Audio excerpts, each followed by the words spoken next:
Well, you certainly are an early bird.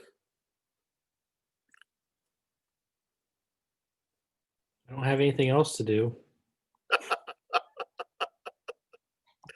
With that, we'll go back, call this meeting back to order and start with the Pledge of Allegiance. So I think we have a couple helpers with the pledge. Is that right?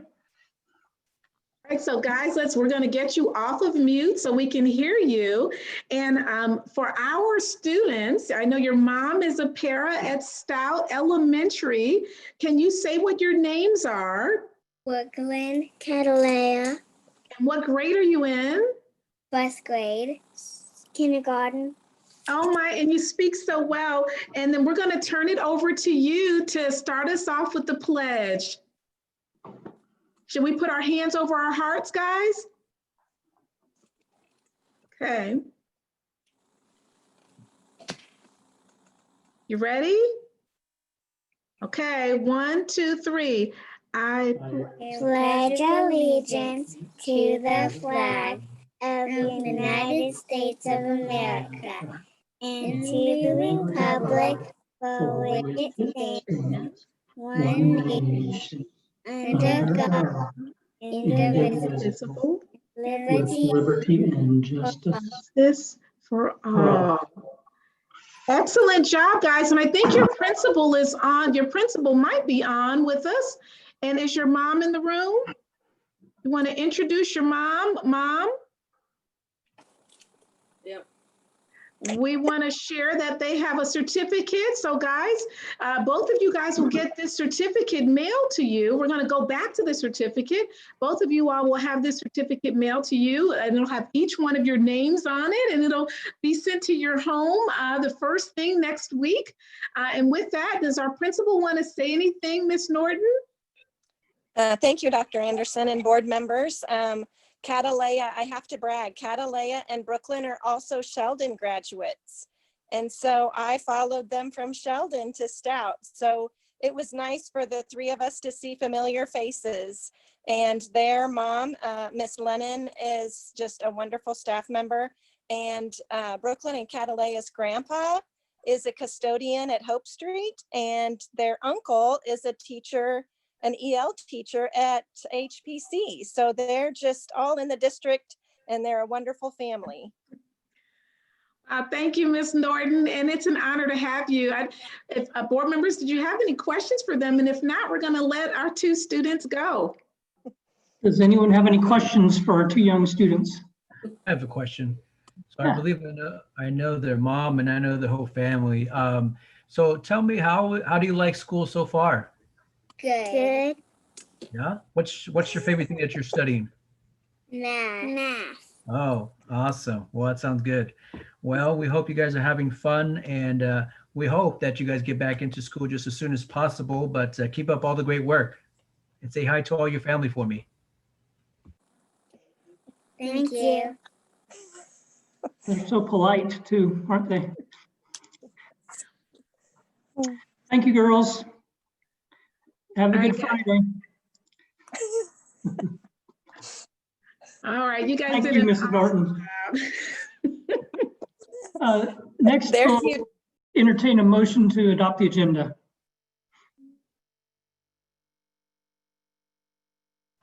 Okay. Well, Mr. President, I move the board approve the agenda as presented. Thank you, Reverend Williams. We have a motion. Do we have a second? Second. Thank you, Dr. Morrison. Any discussion on the agenda? I don't hear any or see any nodding of heads, so we'll go ahead and vote.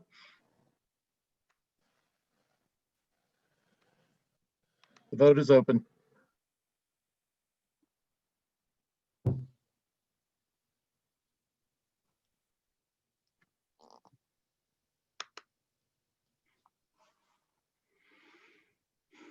And then Mrs. Bowley now present.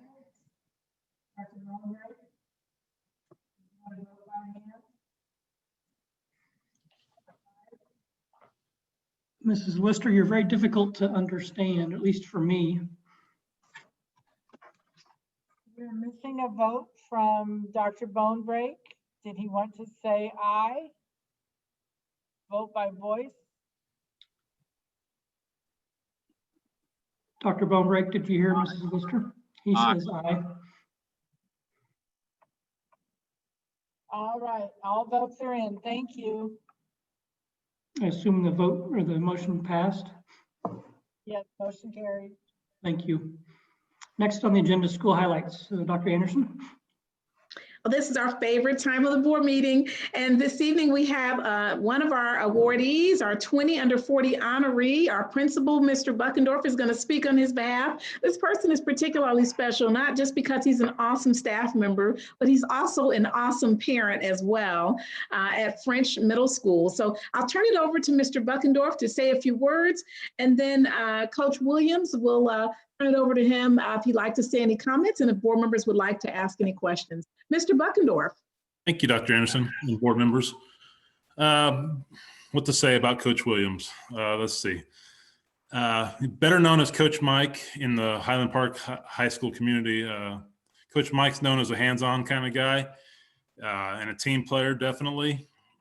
He may best be known for the quality product that he puts on the basketball court each winter. But he's so much more for us at our school. He's just, so involved in the community and so involved in everything that we do at Highland Park High School, and such a great quality role model for all of our students in whatever role he happens to be playing. He plays so many roles for us, from educator. He's our community and schools coordinator.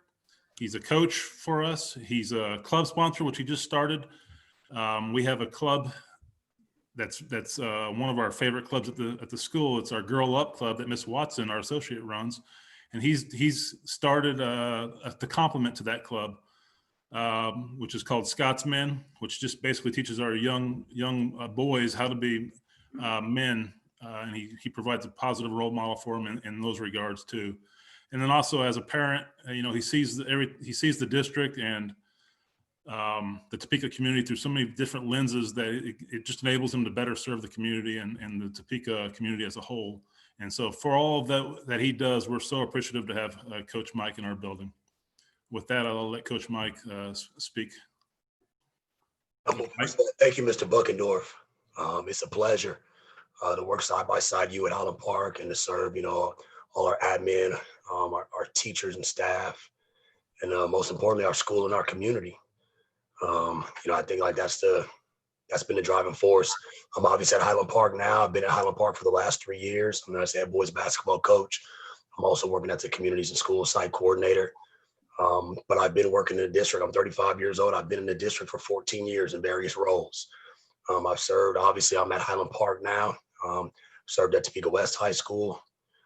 Served at Ross Elementary School, and then also doubling back around, I was at Highland Park earlier on in my career as well too, as an assistant coach before this current stint over here as the head coach. Mr. Buckendorf touched on some of the things that I'm able to accomplish. Obviously, the basketball part of it gets a lot of notoriety and nod for good reason. We have an amazing group of young men, an amazing coaching staff. We're actually kind of trending up in a good way from a basketball standpoint, really improving over the last 12 months, going into year 2. We got pretty good last year. We went to state last year. Was blessed to be crowned as city coach of the year coming out of the last season. And I think the biggest thing from a basketball coaching standpoint is just to get the attention and stuff for the accolades. I could miss that at times, but I think it does show confirmation that we're moving in the right direction. And it kind of allows us to know, that some of the things that we're doing, even though we're not looking for the nods and the accolades, they are being acknowledged. And we just hope that it's a barometer and a temperature gauge to keep us pushing and moving in the right direction. Within the building, also work for a nonprofit organization known as Communities and Schools. My job title is a site coordinator in the building. So like Mr. Buckendorf says, I've been able to be a part of a lot of different things. Obviously we're trying to do some things from a club standpoint with the Scotsman group. Kind of been a little bit tougher this year with COVID and stuff. Hopefully over time we can get back to it. Also from a club standpoint, I'm the BSU, the Black Student Union club sponsor in the building at Highland Park as well too. Done so for the last 2 years when I was a site coordinator over at Topeka West as well too. I was involved in that club and group as well. So, obviously the basketball part of it's one part. I do take a lot of pride in serving our students, serving our schools, serving our community from a community school standpoint as well too. So, like I said, I'm a lifetime Topeka guy.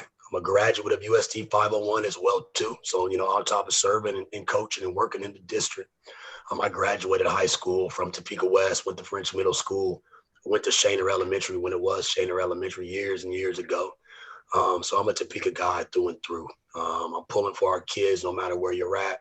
If you're a UST 501 student, staff member, I'm in your corner, and I know you're in mine. So just appreciative of the recognition, appreciative of the work and serving the district. Like I said, Topeka means a lot to me. These kids mean a lot to me. The UST 501 means a lot to me. So we just hope that we can kind of maintain and continue, on our front, serving at Highland Park and serving our district as a whole. So Mr. Buckendorf, thank you for that. Dr. Anderson, members of the board, everybody tuned in. We just appreciate the support and appreciate everything that you guys are doing in UST 501 to make our district as great as possible. Really appreciate it. Thank you, Coach Williams.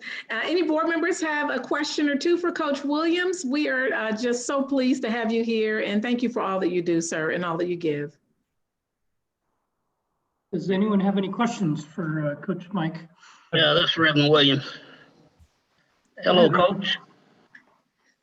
Congratulations from one Williams to another.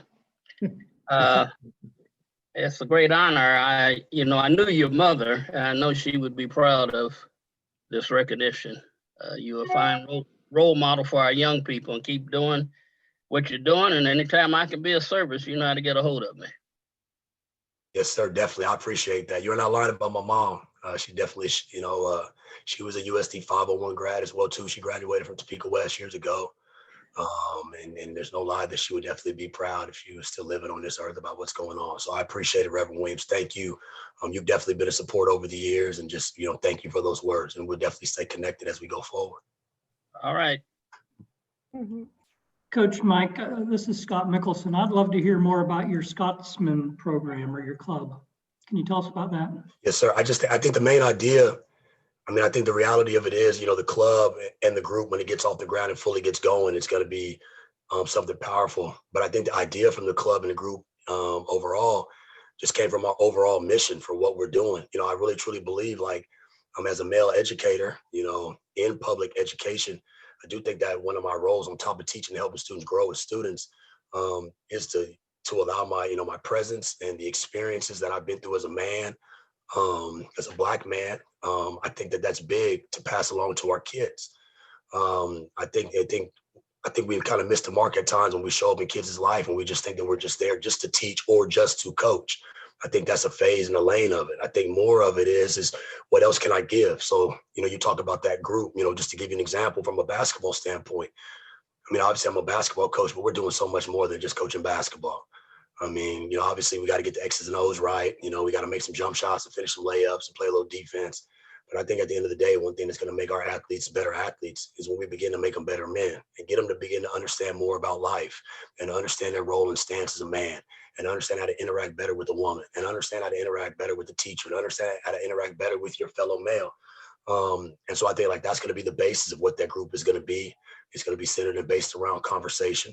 Because I do believe that true relationships that we're able to build and create with our students, I think that makes a difference. And so, that group will be based on relationships. It will be based on conversation. And the one thing that I've found, at least working in education, is when you're able to do those things with kids and show them that you truly care, I really believe like that's when you really begin to get into the substance and really begin to kind of provoke positive change.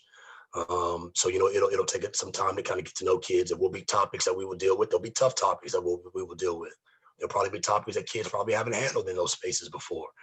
But all in all, trying to help and better equip our kids to understand situations, things that they're going to grow into, and then also understand that their role in society as a whole, because it is coming upon graduation. They will be moving on into the world and asked to be a positive contributing citizen. And I do believe that, our role as educators over the course of their time in our district is to not only help them grow academically, but to also grow individually on the inside as well. And that's what that group is going to be based on.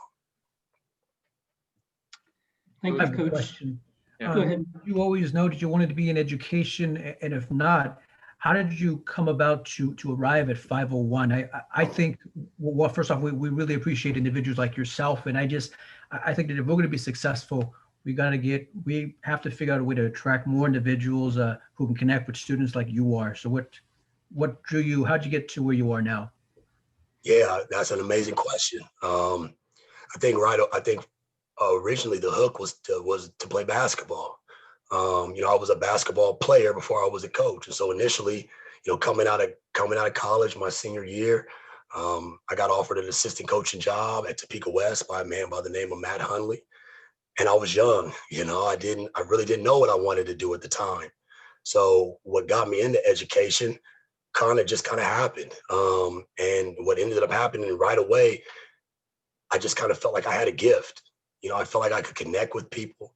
I felt like I could interact with people. I feel like young people kind of suddenly gravitated to me. I felt that there were like interactions, and I felt that there were things that I could kind of get through to kids and get accomplished, where in other circumstances and situations, other people weren't kind of necessarily able to. So at first I didn't know I wanted to be an educator. I didn't even know I was an educator. I'm like everybody, I wanted to stay quiet and stay in the back. And then I just kind of began to realize and recognize like there was some ease there, and kids were responding to me.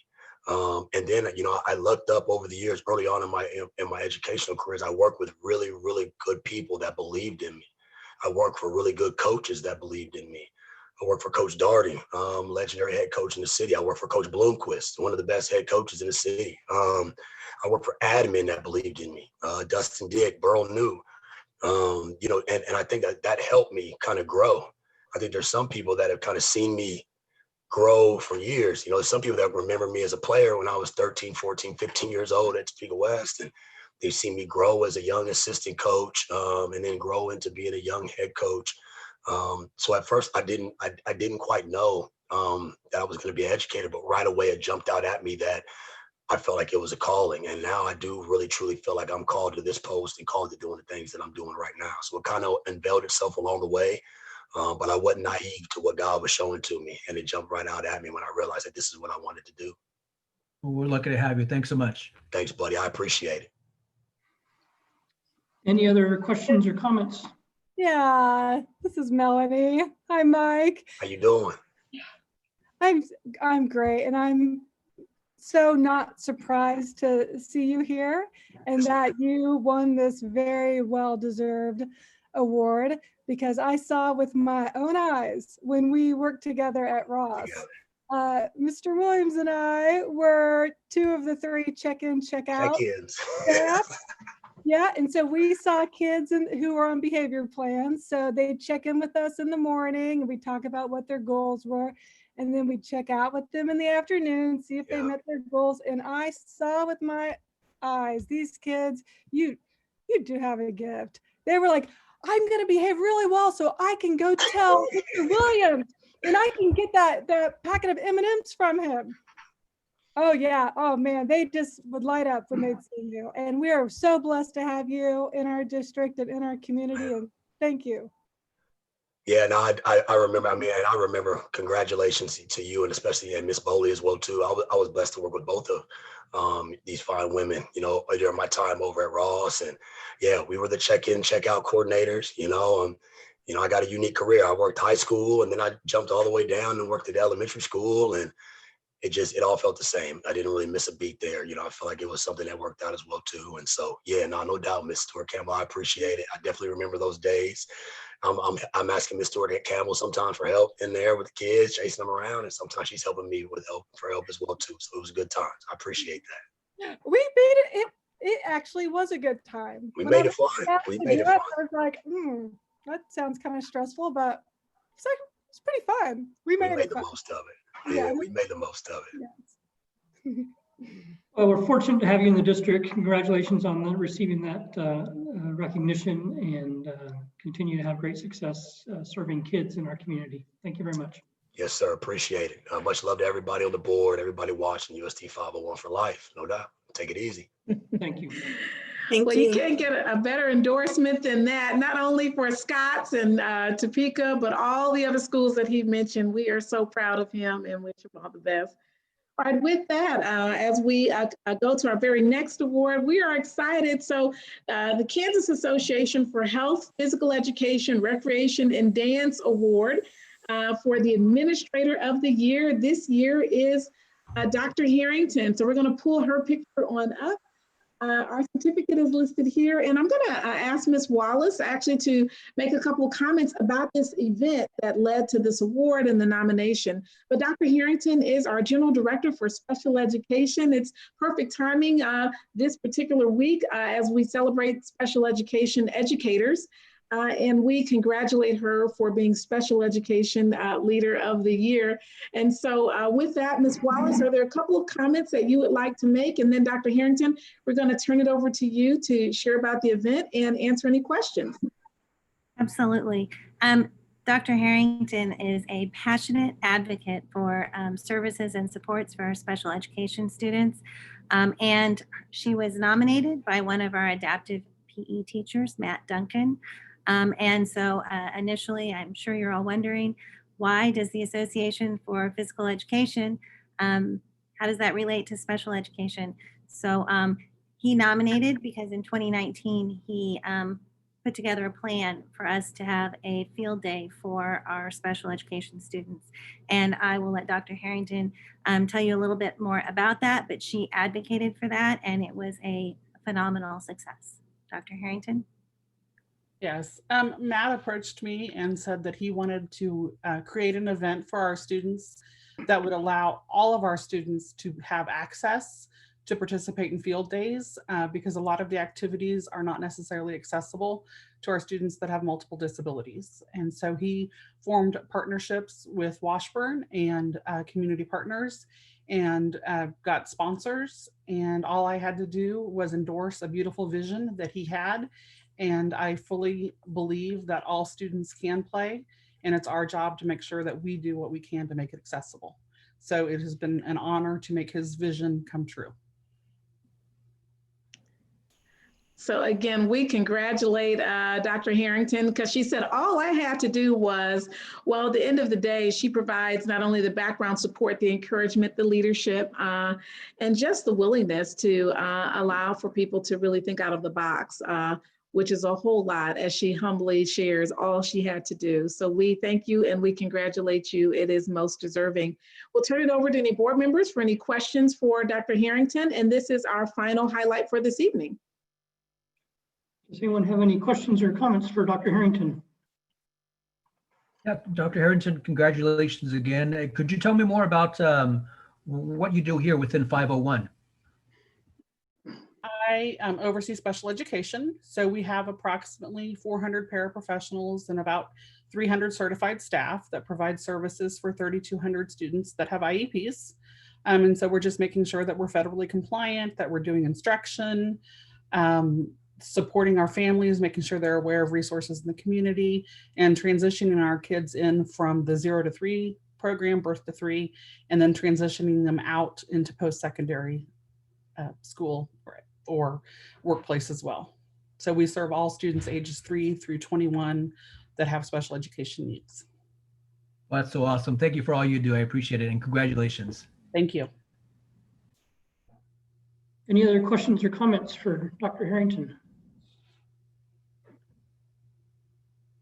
I don't hear any. Just want to echo Mr. Munoz's congratulations on your award and continue to do great things for our special ed kids.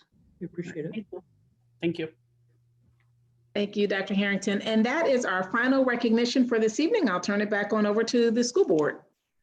Thank you, Dr. Anderson. Next on the agenda is public communications.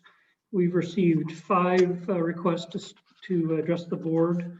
2 of them are from students and 3 parents. We'll see, Mr. Gowan, or Mrs. Nolan, are they online and ready to go? Do you know? I believe we've seen all of them online, yes. Okay, so I'm going to read this instructions to all of them, so I don't have to read it each time in between, but when your time has come, please state your name and address for the record. You'll have 3 minutes to address the board. And we ask that your remarks to the board be respectful. If you should have a complaint against a specific employee, we ask that you submit your written complaint to the superintendent. If the complaint is against Dr. Anderson, please address your written complaint to either me as board president or to the clerk of the board. Our first person is Ms. Kiki Smith, who's a student at Topeka High School.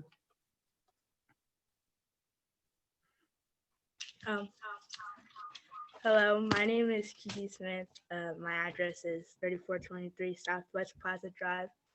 I'm a sophomore on the Topeka High women's basketball team, and I'm here to talk about the basketball season for 501.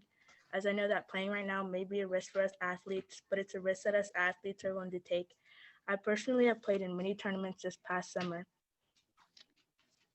in other states. Most of them were in Iowa, and at the time there were many COVID cases going around.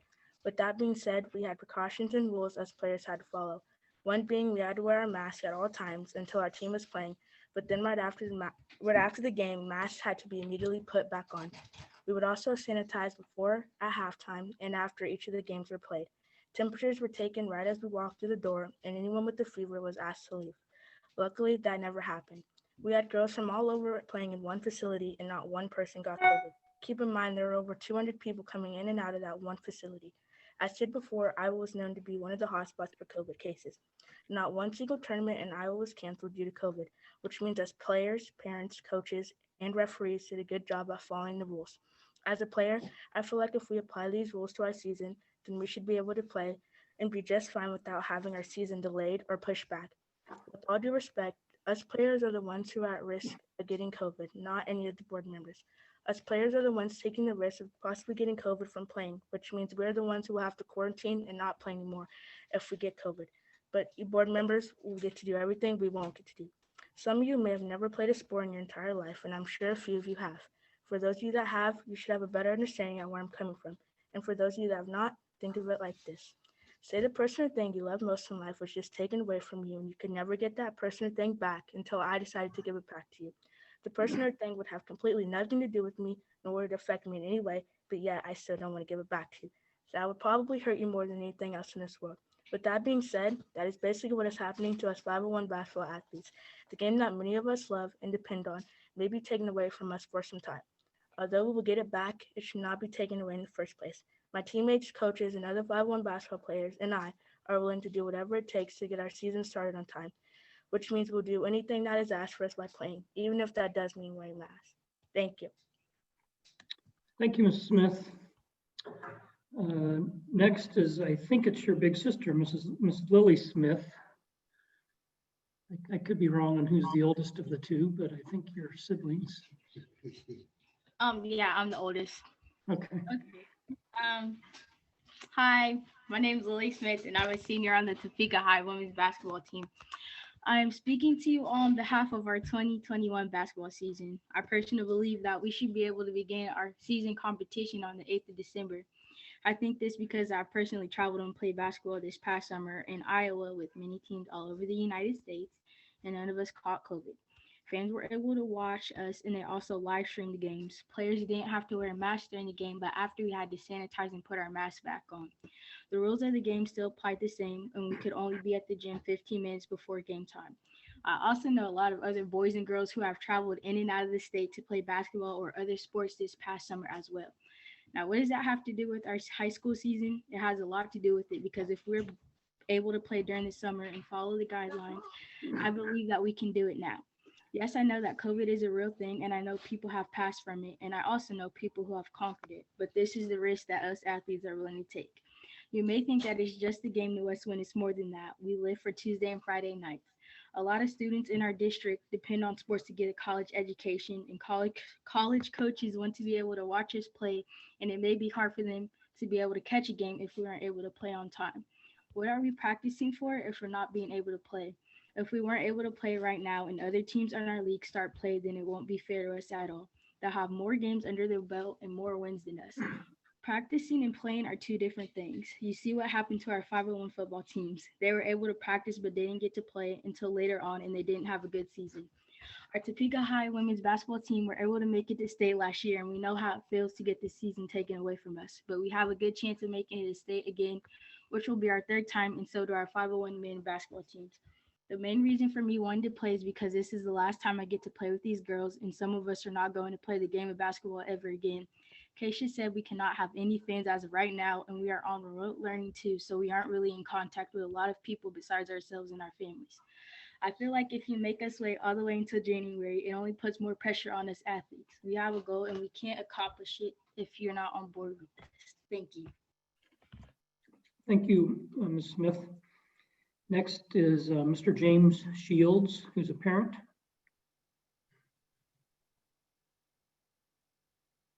Hi, this is James Shields.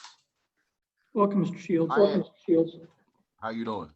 Good. I'd just like to say thank you to the board members for giving me this opportunity to speak about 501 letting the kids play sports this winter. I am a concerned parent of a 501 student athlete. And due to the recent decision of Keisha to allow the athletes to play winter sports, I don't see the problem with letting the 501 athletes play as well.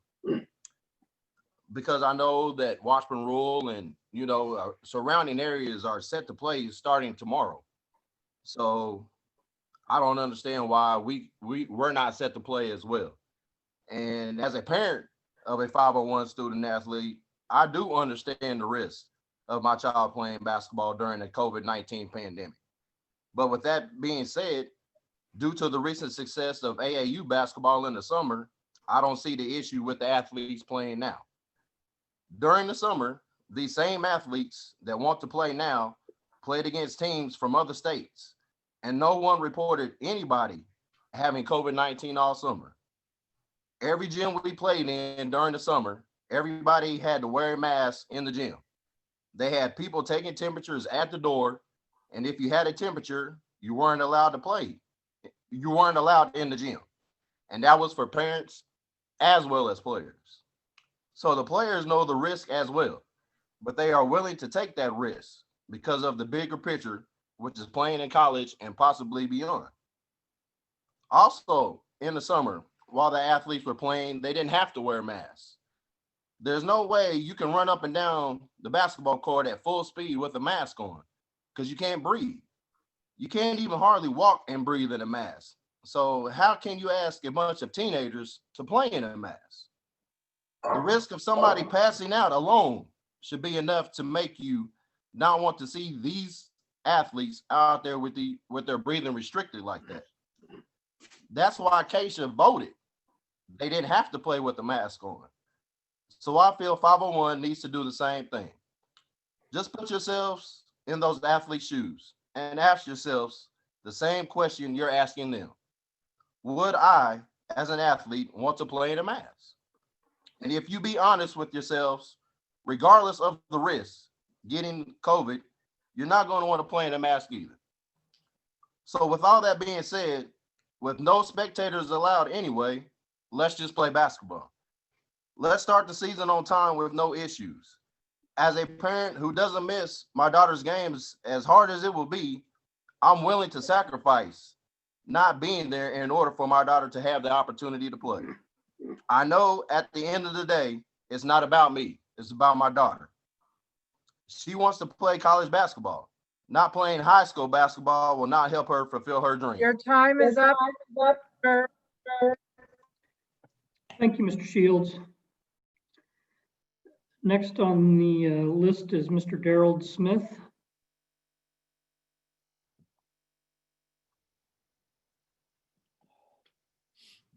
Hello, yes, this is Darrell Smith. Hi, Mr. Hello, Smith. thanks. Hey, thanks for the opportunity, school board, for giving me this opportunity to speak and everything. I'm the dad of Lily and Kiki Smith, and I just want to address y'all real quick because my girls did a great job of what they said. Foremost, last year our state championship was taken away from us when Keisha and Governor Kelly had decided to shut everything down, and now this time around here, 501 school board is having a vote and things tonight about should our kids have the opportunity to play or not. And as a coach, as a parent, and as a leader and an advocate around here for some of these youth that I go around and help out with basketball and help train them out and things like that in some of these facilities, Hillcrest and Central Park, and helping them out. These guys got opportunities to leave the state of Kansas and leave into further their education and maybe to come back and help out like how Mike Will has went and furthered his education and coming back, giving back to the community of Topeka. And some of these guys are seniors in high school. And I have college coaches is asking me, well, these guys will be able to play in time. Asking me if my daughter will be able to play. We want to watch these kids play. We want them to have the opportunity to fulfill, and if they want to have an education and go play at the second education on the next level, have that opportunity. And just like how one of my daughters has said, 501 football was pushed back, and our football teams have really, it took a big effect on it, as we all can see from what happened with Topeka High, Highland Park, and Topeka West. And I just want to say, give the girls opportunity. We all understand the risk. I done traveled around as well, and as Midwest, Dallas, and everything with these tournaments wise, and no one had got the COVID. Everybody followed the mask, and I believe that'll be the things that we'll do also. And I know I have faith in Keisha, and I have faith in y'all also making the right decision. Thank you for the opportunity. Thank you, Mr. Smith. And the final person is Mr. Toby and Thomas. Mr. Thomas?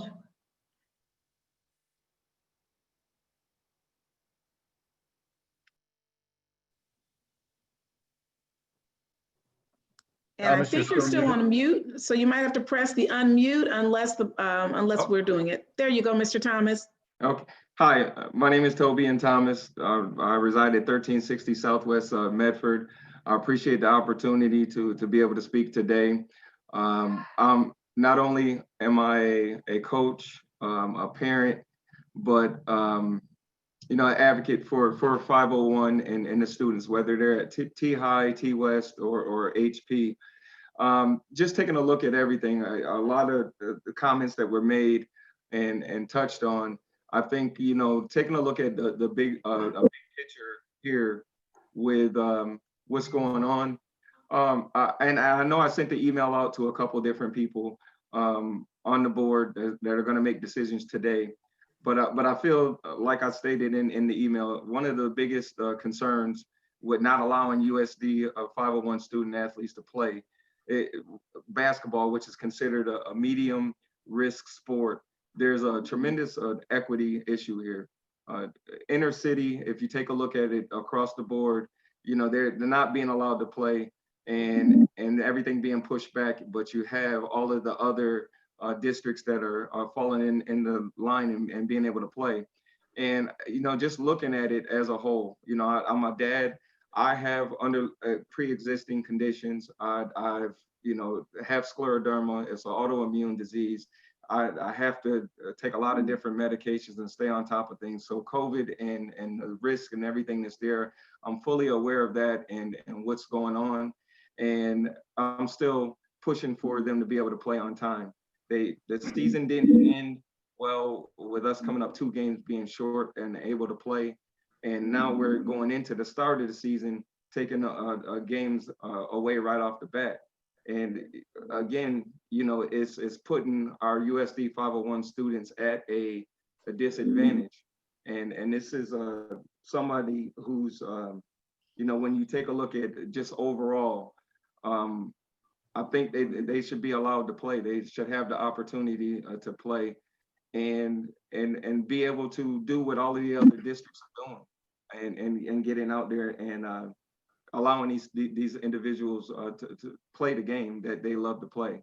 I would ask, how many of the board members are products of USD 501? How many of them went to inner city schools to be able to understand like the importance of this? There's a lot of kids that are looking for athletics as a way to help pay for college. And if you take away the opportunities for them to be able to do that right out the gate while everybody else is playing, then it just creates an unfair advantage. We saw it in football, we saw it in other sports, and we can really truly get this accomplished in a greater Sir, your time is up. right now. Thank you, Mr. Thomas. I think that concludes all the people who submitted requests. Is that right, Mrs. Lister? Correct. Thank you. So next on the, we appreciate the comments of our 2 students and 3 parents, and appreciate their interest in our students and their athletic careers. Next on the agenda is disposition of business by consent. So we'll entertain a motion to take care of that. This is Bone Break. Don't know if I'm muted. I so move. Thank you, Dr. Bonebreak. Do we have a second? Second. Thank you, Reverend Williams. So we have a motion and a second to approve disposition of business by consent. Is there any discussion? I don't hear any. So we're ready to vote, Mrs. Lister. Vote is open.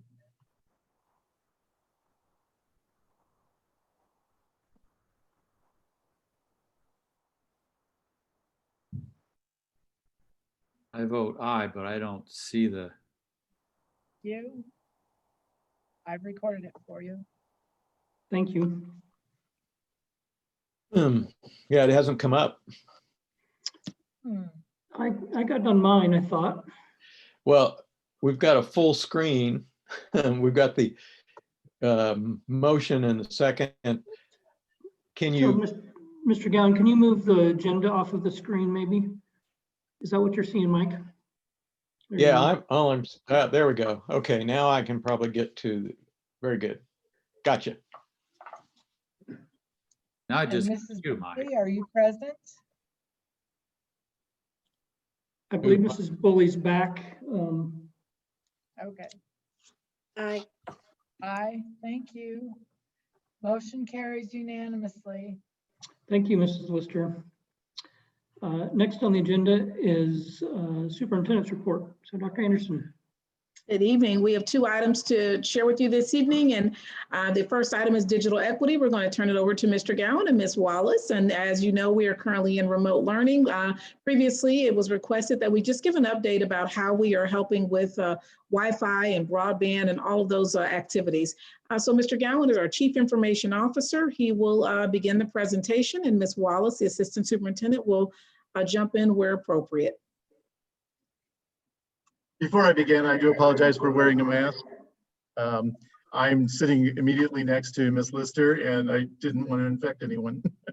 So anyway, so as long as you can hear me okay. We are going to begin by talking about digital equity. We're going to start with the learning resource equity. So our learning resources, we've added a lot of electronic resources to our ability to provide for our students. Teaching and Learning has leveled the playing field by putting additional resources out for each subject area and grade level. In addition to that, they've backed that up with professional development for all of our faculty and staff. And we've increased our technology-based professional development.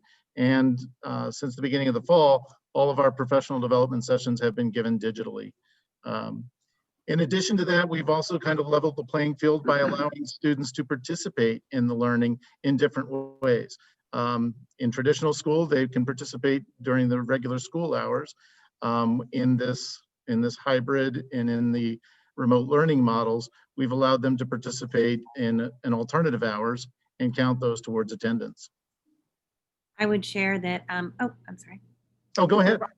Just that we have, when we talk about some of the digital resources that we've added, Newsela, which provides digital nonfiction text from elementary through high school, as well as Discovery Education resources, MobyMax, No Red Ink. There are just a variety of digital resources that we've provided for our teachers and students. When we look at how we've digitally developed our teachers and our paraprofessionals in the area of digital resources. Like Mr. Gowan said, all of our professional development was provided, as much of it was pre-recorded sessions. So it's kind of on demand. So teachers can use it, learn from it, go back to it. It's been a very popular piece. And we have kept all of those sessions from the beginning of the year and added to them as we go live so teachers can revisit those at any time. And then the asynchronous learning. So students can, if they're in the hybrid model, they can Zoom into classrooms, but they can also participate in work outside of the traditional school day. Most of our schools are providing some kind of additional support for small groups of students, tutoring beyond the school day, and many of them are having opportunities for in-person learning throughout the school day as well. In order to connect all those digital resources, we do have our one-to-one initiative where each student has either a Chromebook or an iPad, depending on their grade level. But those digital resources are only accessible to the extent that the student can get to the internet. And so we worked with the Kansas Department of Commerce to apply for a grant that would allow us to support those families that have not yet connected to the internet or have lost their connectivity to the internet as a result of the pandemic and the economic consequences of the pandemic. We secured a grant of $600,000, and we've been working very closely with a couple of our vendors to try to provide those for the students who have demonstrated that economic need through qualifying for free and reduced lunch. As you'll see on the screen here, we intend to amend the application that we submitted for our $600,000 grant, and we would like to use some of that money to purchase additional Chromebooks in order to provide for the Chromebooks that have been lost and damaged during the context of the pandemic. We've also applied for an extension of that grant, which we hope will apply, which we hope to receive, and it would apply to extending the services that we are providing for our families through the school year. And keep your fingers crossed, that's what we're really hoping for. And then if we are able to get that, we're also hoping to do another round of Chromebook purchases to stave off any losses that we have from this most recent remote learning. Some of the challenges that we've experienced with our families, not all families have been able to connect to the resources that we are providing for them. Some of them have outstanding balances on existing accounts. And so it does prevent them from establishing the services with us. And so we've been working with some community partners to help address that issue. Also, we've run into some issues that our providers may not be able to cover all of the areas. And so there are some addresses that we haven't been able to cover. And then we do also have some issues where our primary provider, Cox, has not been able to help us out in situations where students and families have inconsistent housing. It's difficult to set up a consistent service to a family that doesn't have a consistent housing situation. The primary partner that we've been working with the Kansas Department of Commerce grant is Cox. They are currently serving 3,034, I believe. That number's kind of hidden on my screen. They're currently serving 3,034 families, at least as of the middle of November. There are about 1,479 additional families that we know are able to be served. Some of them have signed up since the middle of November, but we're going to be doing a comprehensive communication outreach for the remainder of those. These are families who thus far have been communicated with, but have not either connected or are using another service and haven't desired the change. I will share that as of this morning, Cox has announced that they're going to go from the 25 megabits per second connection to a 50 megabits per second connection. So that means the families who were struggling with 3 and 4 kids connecting with their Zoom sessions will now have a better shot at connecting those 3 or 4 kids at the same time. Very excited about that. That was not expected. It was a pleasant phone call, and I was told I was actually the first person she called to share that news because of our partnership. And so I'm excited to share that with you guys tonight. And this is being funded, of course, through that Commerce grant from the Kansas Department of Commerce. In addition to that, we also have a partnership with T-Mobile, and T-Mobile reached out to us as part of their Project 10 Million.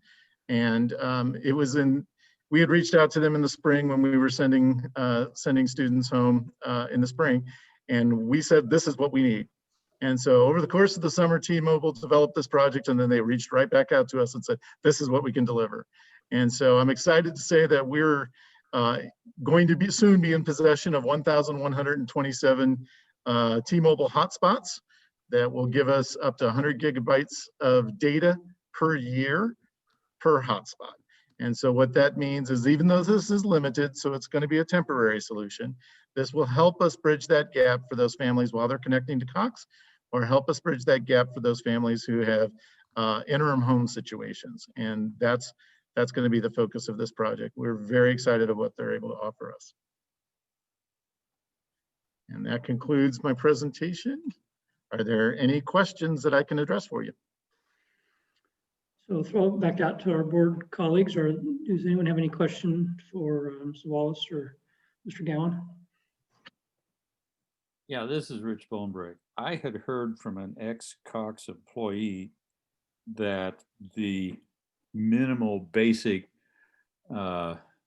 speed of the internet actually costs Cox more. It's cheaper to have the 50 or 100 than the 25. I'd like somebody to check in on that, because he was an ex-employee.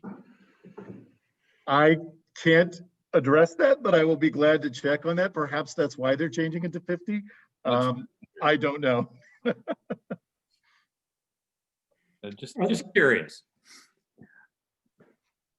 Are there other questions for Billy or Scott? I just wanted to say that this is a huge issue for many of our students and their families, and so I wanted to thank you, Scott and Ms. Wallace, for the work on this and reaching out, thinking of things, and not being afraid to ask. I think that's how we get through this, is by analyzing what are our students' needs, and then just not being afraid to try and ask and then amend and whatever we need to do that for our kids. So thank you again. To that point, I'm going to say something, and I know she wouldn't say this herself, but Dr. Anderson deserves the vast majority of that credit, because she encouraged me to apply for that Kansas broadband grant. And I looked at all the categories and said, I don't think we're going to qualify. And in the fine print of one of the categories, we found this program, and we sure enough applied, and we sure enough got it. And they've reached out to us to ask if we were going to apply for the expansion. And so if we get this, this is 100% Dr. Anderson's doing. But thank you. So Scott. Go ahead, Mike. I want to first congratulate. I mean, because that has been a very big problem since we went one-to-one, is finding access. Is there any feel, or do you know how many kids or families that don't have access right now?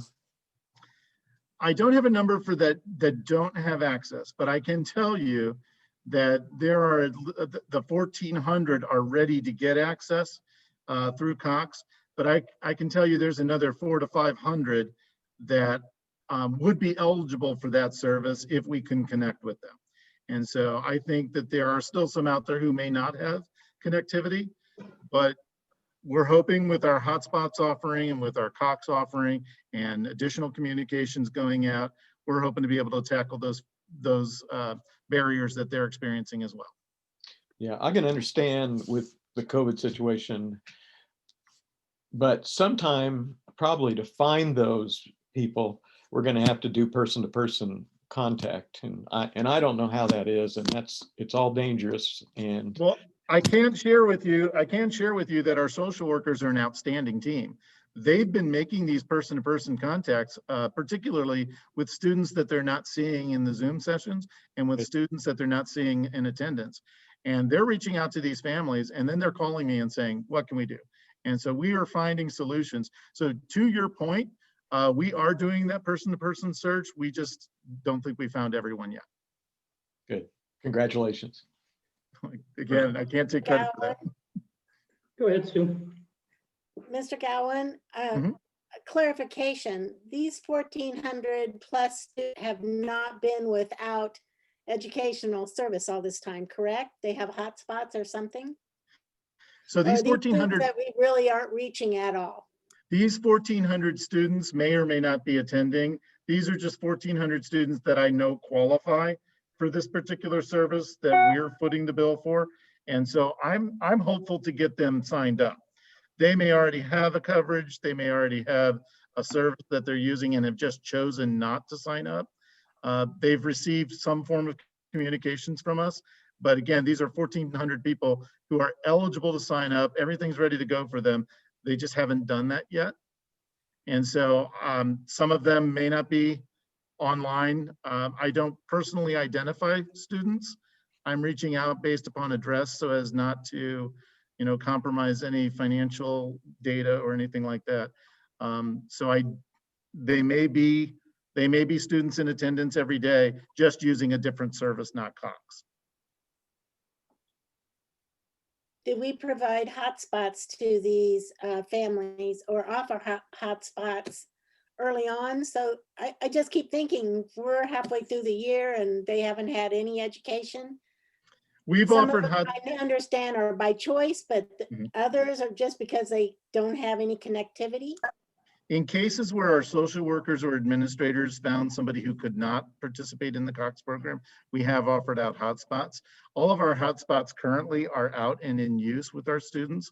And again, that's part of the reason why we have the additional hotspots on the way, is to kind of take care of that. We do have a waiting list of it's not a lot, but it's families I'm very concerned about that we're getting those hotspots to as soon as they arrive.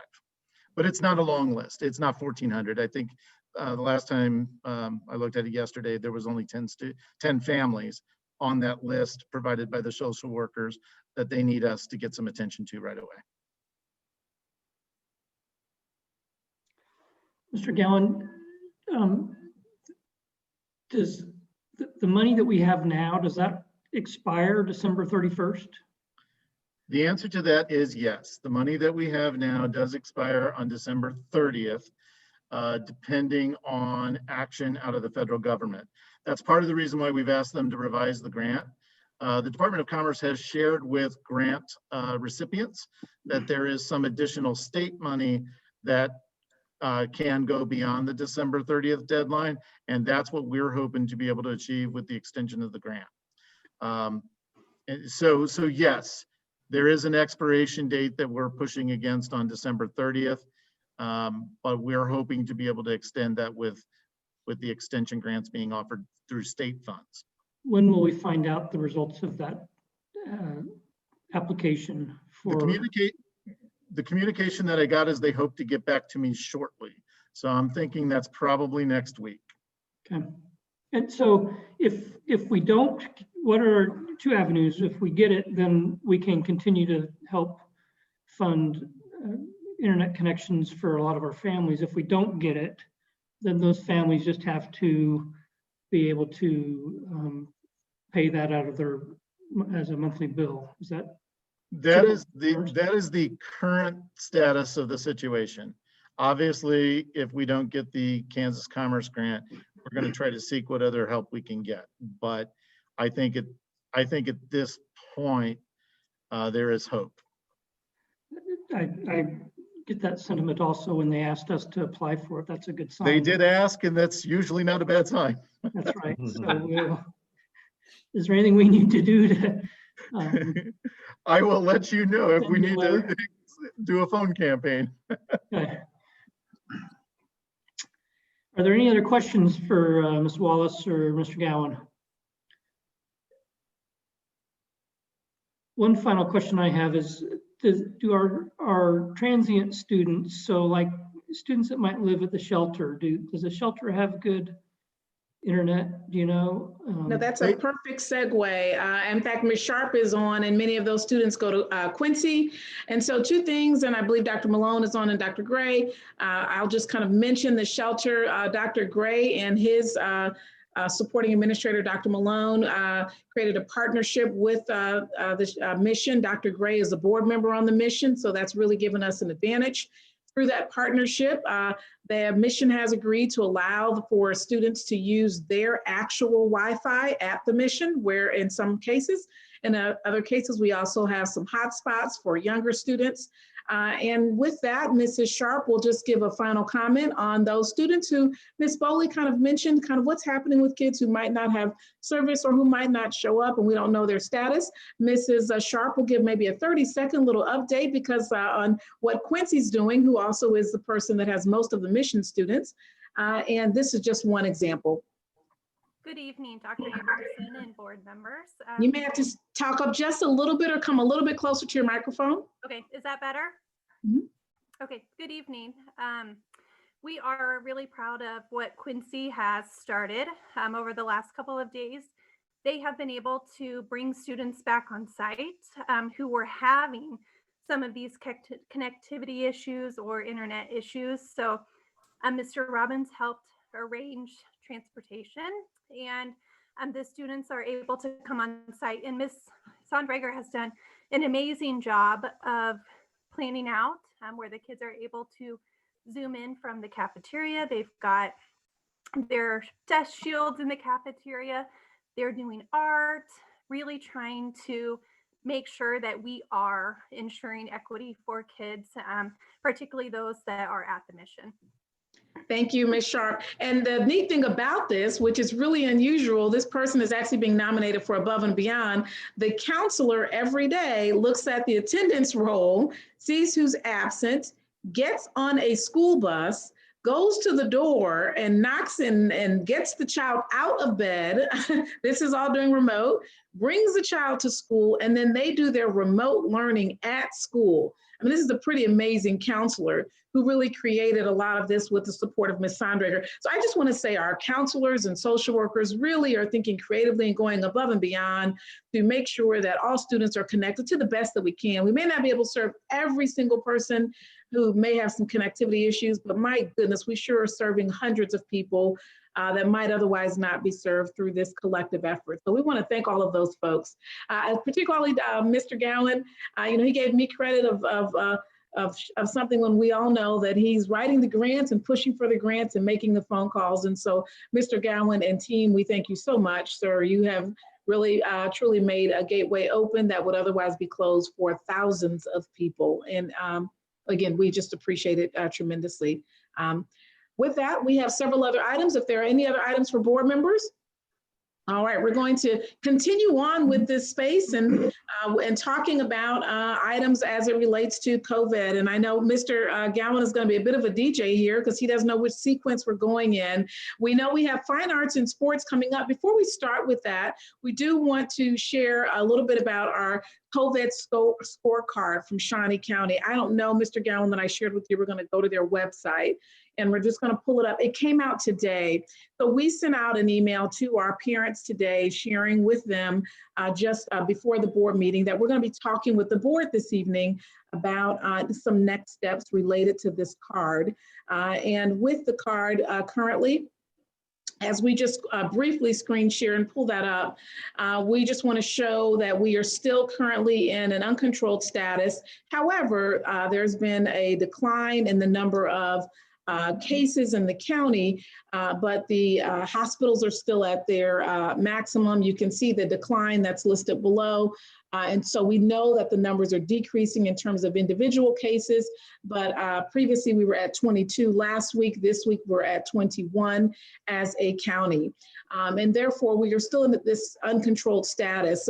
We delayed returning back into school for the week after Thanksgiving because of the many reports from health department and other places that there was significant concern about the numbers of potential COVID positive or quarantine cases after Thanksgiving. So as of this week, I did ask Ms. Ramberg to join us from Human Resources to see, now that we are after Thanksgiving, what kinds of numbers are we seeing?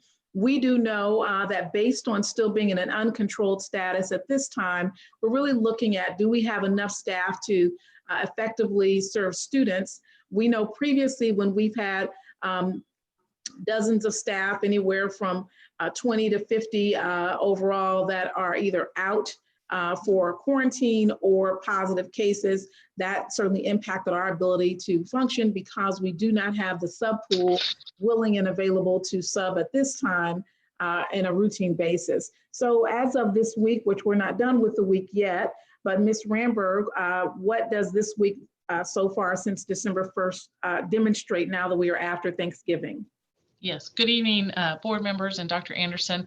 So as of this week, returning from the Thanksgiving holiday, we have already had 31 new cases of either COVID quarantine or COVID positive tests, and that is for employees only. So with that number, we have had student cases that are still being reported, but in terms of being able to fully function in open school, without really relying on a sub pool at this time, we would have great difficulty, one, being in the red, and two, it currently impacting our staff still at this time. We would have some difficulty opening next week. Therefore, we have given the notice because parents do need that advance notice. We gave parents notice weeks ago that if we were still red this week, that we may need to remain closed for in-person learning for additional time in December. So we have informed families of that so that they have that awareness at this time for next week. What I will share, we have had some new developments. So we will share this with the board and gain consensus on your comfort level with our next steps in that regard. So the additional information, we will go ahead and pull up our brief one-page PowerPoint based on our KSDE meeting today. We met with the Kansas Department of Education today, and we learned today that they will be having a meeting on Tuesday regarding their scorecard and what that may look like. But in the interim, they shared with us today there is a partnership in which we will have available some COVID testing kits immediately. Therefore, after that call, we began planning a pilot early today, and we have the meeting at 12:30. So at 1:30 or 1 o'clock, we contacted the individuals that are organizing this through KDHE. And here's what we're able to share with you at this time. We will be using next week to look at this pilot on Monday and Tuesday to see what all we can make happen. What we now know is that we will have available some testing opportunity right here in Topeka Public Schools based on consensus of the board. We will be able to offer rapid testing, which is a test that can be allowed to produce in a matter of 10 minutes, 10 to 15 minutes. All health care providers, which would be our nurses and the appropriate staff that Ms. Bowder identifies, will be trained on giving that test. It's a simple swab, and what we have learned is that it doesn't require a healthcare professional, but we will be using our healthcare professionals for training in that regard. There are several steps that need to be taken. Now, given that this information was provided today, and we have had our initial meeting already with the person responsible for the assessment, we now know that we can acquire those tests as early as next week. We do have some added steps we need to take to make that happen. Therefore, we anticipate we'll be able to provide the training, and the video for the training has already been provided this evening. So we'll be able to provide that very quickly next week. Participation will be optional, but our school board attorney will work on a permission form that if parents would like for their child to be able to have a rapid COVID test accessible right at school, a phone call will still be made to get verbal permission, but that signed permission form will be in hand already when students return. So through Tyler, we can give out that digital permission form to our families, and we anticipate doing that again as an optional opportunity, just to make sure families aren't having to get transportation or take off work to go get these tests done.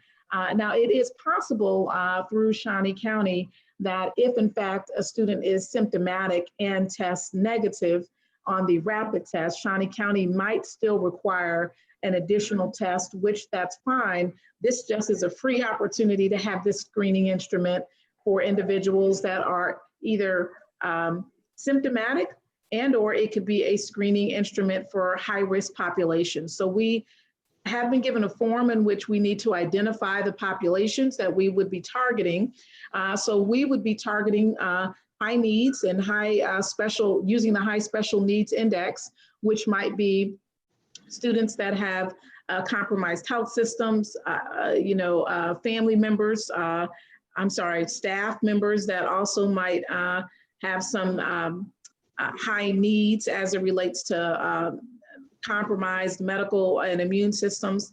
Also high-risk staff in general. So this might be paras, paraprofessionals, cafeteria workers, bus drivers included, students that are in high-risk activities, and classified staff in general. All could be populations that we plan to put on the form just to give us that ability. Now, what we also know is that there are not enough rapid tests to serve all of Kansas. So we are really asked to be strategic in this pilot. So we're identifying the groups that we might serve. And then the pilot that the health department, our nurse coordinator, and Ms. Wallace and I discussed was really identifying schools to try this out at, to allow for, again, asymptomatic young people, as well as young people, if they have symptoms and they go to the nurse, they may well be able to get a test right then. So we know if it's a cold or something else.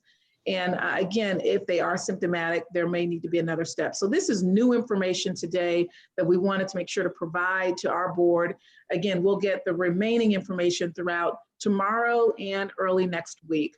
So we're excited about this pilot, and based on the board questions and or consensus is this, we'd like to move forward with the pilot unless we hear any concern about that.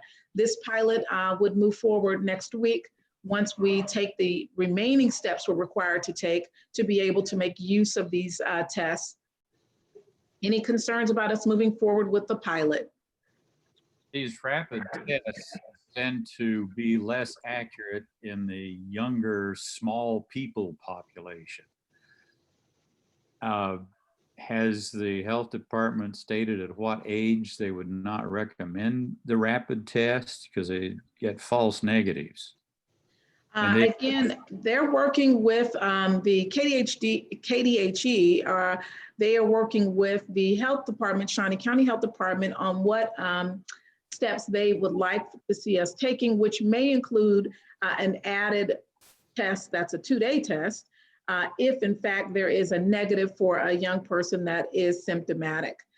So that is an added measure. Keep in mind, one of the groups that we're targeting as well is making this optional for both staff and students. We have not been discouraged from giving this to young students, but we have been informed that the rapid test alone might not be accepted by the health department alone if it is negative and someone has symptoms. So Dr. Bonebrake, we anticipate targeting, secondary and adults, but also providing it where appropriate to our elementary high needs population as a screener, but perhaps that might not be the only test that they take if they are negative and symptomatic. Sounds like a possible way to get our basketball players dribbling again. This rapid test, again, would be optional, not required for anyone who chose to take it, but it certainly is a test that is now available free of charge to us, and at this time is available for us to use in the immediate future.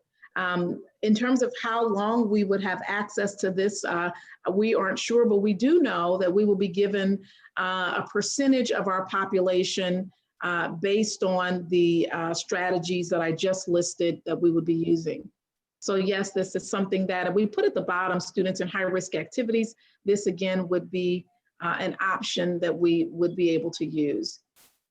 Not seeing any objection of moving forward with the pilot, we're going to take that on off the screen. And as we take that off the screen, our next decision in terms of reopening schools, we would share again next week.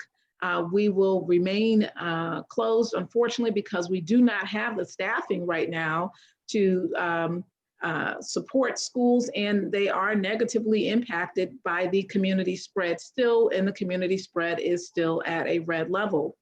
We shared with our families previously that we may remain closed through the course of December if we were at a red status. Well, now that we do have the pilot opportunity to have COVID testing at our schools in some fashion, and we are uncertain about what the numbers will be, but we do know that they are trending downward in the county.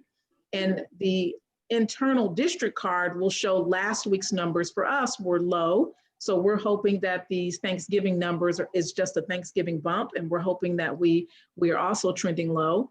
At this time, if the board would like for us to make that announcement that the final week, that will be 1 week left of December, we will remain closed, we certainly can make that announcement. We could also leave that final week as an option to have at least 1 week in December open for elementary and secondary. We have not confirmed that because we wanted to get a feel from the school board about your desire moving forward, knowing that we will need to close next week, but that does leave one final week in December. If the board would like for us to try to open at that time, we certainly can wait and give our families another update next week. I'm going to turn this back over to the president to open this up for some discussion. Thank you, Dr. Anderson. So the question is, next week will be remote. The question then becomes the final week before Christmas break. Do we stay remote or do we go back into class? Is that accurate? That is correct. If it is possible, meaning that we have enough staff to staff schools, right, and the numbers continue to trend down, if the board would like for us to entertain opening back up and not just remaining in remote, then we'd like to get that feedback.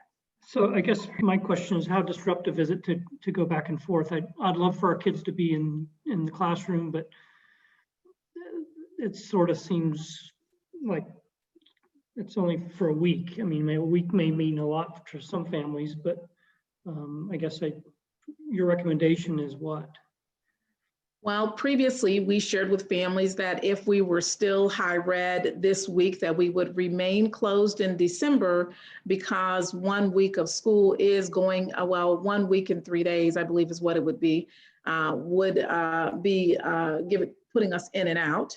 However, we recognize, and this is where, having board members with eyes and ears across the county and hearing from your constituents is helpful, because we do recognize that childcare is certainly an issue for many families, and the desire to have some young people connected before the break, particularly even secondary young people in some fashion, is desired for mental health reasons and for just connectivity. So we certainly, the disruption of going in and out, period, at any point is problematic, which is why we announced we may still be closed in December if needed. Other feedback is what we kind of like to get this evening. Well, the next 5 to 7 days will be critical for finding out how disruptive the Thanksgiving holiday has been. And then we have Christmas coming up real soon. I would say if the Thanksgiving celebrations were not disruptive with a greatly increase, that it is possible. I'm a little anxious about the opening and closing, but this week I think will be important for being able to tell whether we're really going down or going to go back up. I just might add, can you hear me? Yeah. Okay. The only thing that I might add is right now, European schools are in person, seeing that there's not very much transmission, especially in the elementary area. I do think the elementary kids need to be in school. And so I don't have a problem with going back the last nine days if it still looks like we're going down. I do think, like Dr. Bonebrake said, we're 7 days from Thanksgiving now. If there was a widespread, you would think that we would start to see it at this point, with 5 to 10 days being the period of time. So if, by next Monday or Tuesday, we don't see that much, of course, we won't know because the county comes out on Thursday or Wednesday or Thursday. But I do think at least the elementary kids need to be in school. I do know the rest of the kids want to be in school, but we do know how adolescents are about congregating too. So that's my feeling. Thank you. Any other feedback, Ms. Boley? I am really concerned about bringing students and staff, particularly our staff, back in when we're still in the red zone. I feel like at the beginning of the school year, we claimed to protect them if we got into the red zone. I truly believe our kids need to be in class, and I'm assuming we're starting to feel some shakiness with that, long time being remote. But I would stand firmly that I feel like as a board, we said that if we were in red, we would not have in-person education. Thank you, Ms. Boley. Ms. Boley, I guess the other part of that is if the numbers do continue to decline and move out of that in December, rather than remaining remote, did you have a feel in terms of whether or not you wanted to transition back open that final week? It is just 1 week or 9 days, since we've already planted the seed that we could potentially stay closed through January. If we are out of the red, you've made it clear what you're hoping for red. If we make it out of the red, do you have a feel in that area?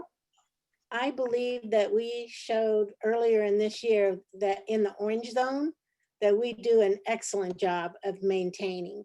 And so and we're all in small groups. We have small groups in all of our areas of education from pre-K up. And so we're following those domains. And I believe that we were able to maintain in the orange. But I feel very, very strongly that we promised them that we would not be in person during the red. And the spread is uncontrollable in our community at this stage, so. Thank you. Yeah, I agree with Ms. Boley. While we're in the red, I'd be worried. I'd be worried for students and for staff. I think you're right that we can control the space within a classroom, with space and masks and dividers, open windows, cleaning, all of that. And if we were in orange, I think I think we've demonstrated we can teach. But while we're in red in December, I would not be supportive. Thank you. Mr. Campbell, do you have a comment? Yeah, I do. I agree with Ms. Boley, Mr. Munoz. If we are still in the red, don't go back face to face. However, if we're in the orange, I would support students, elementary students in particular, to go back in person, even if it is for just a week. Okay, thank you so much for that feedback. That's very helpful. Do know that next week, the guidance from KSDE could remain the same or could change based on the fact that we just know more about the virus. And after their State Department of Education meeting, we'll be monitoring that. And we now have your feedback to continue, as we previously told our parents, that right now, if the spread was still high, that's what we told them 2 weeks ago, that we would remain closed, which is why we felt comfortable giving that message today. But we didn't want to extend beyond that until checking in with you with this added information. Are you okay, Dr. Mickelson, with me continuing on with our fine arts?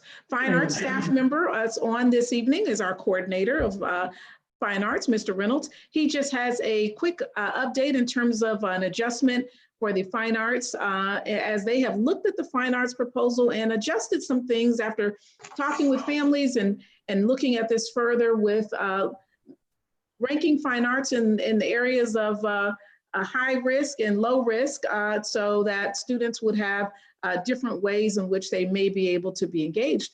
Mr. Reynolds, any updates that you'd like to give? Now would be the time. No, thank you, Dr. Anderson and members of the board. Like Dr. Anderson said, we've taken some consideration to make some amendments to allow for a change in what we brought to you 2 weeks ago. So I'll let you read over that. And if you have any questions for me, go right ahead. My screen went blank. Did anyone else's? I'll give you just a brief overview. We broke it into 2 different categories. The first category is what we had talked about last week with the small group help sessions. We'd like to change the recommendation to allow up to 50% of the capacity of the facility.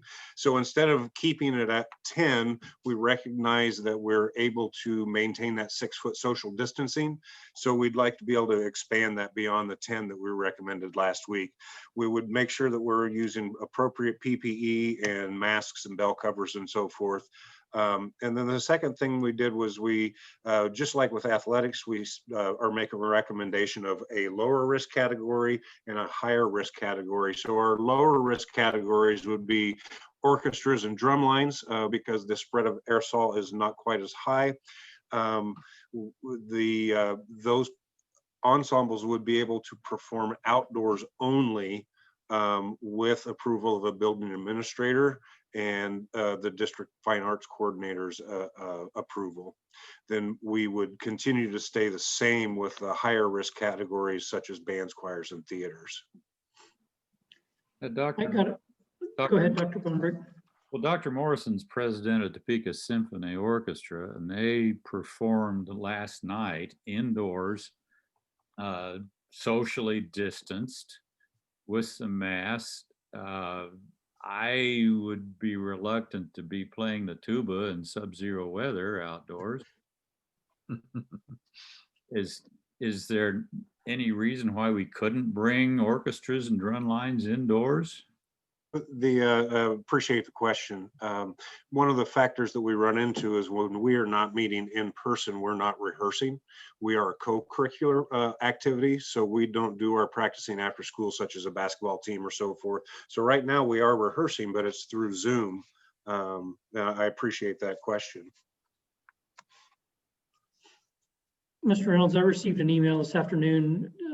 I think my colleagues also received it from a parent, Topeka West parent, who wondered about outdoor vocal concerts and the likelihood of that occurring.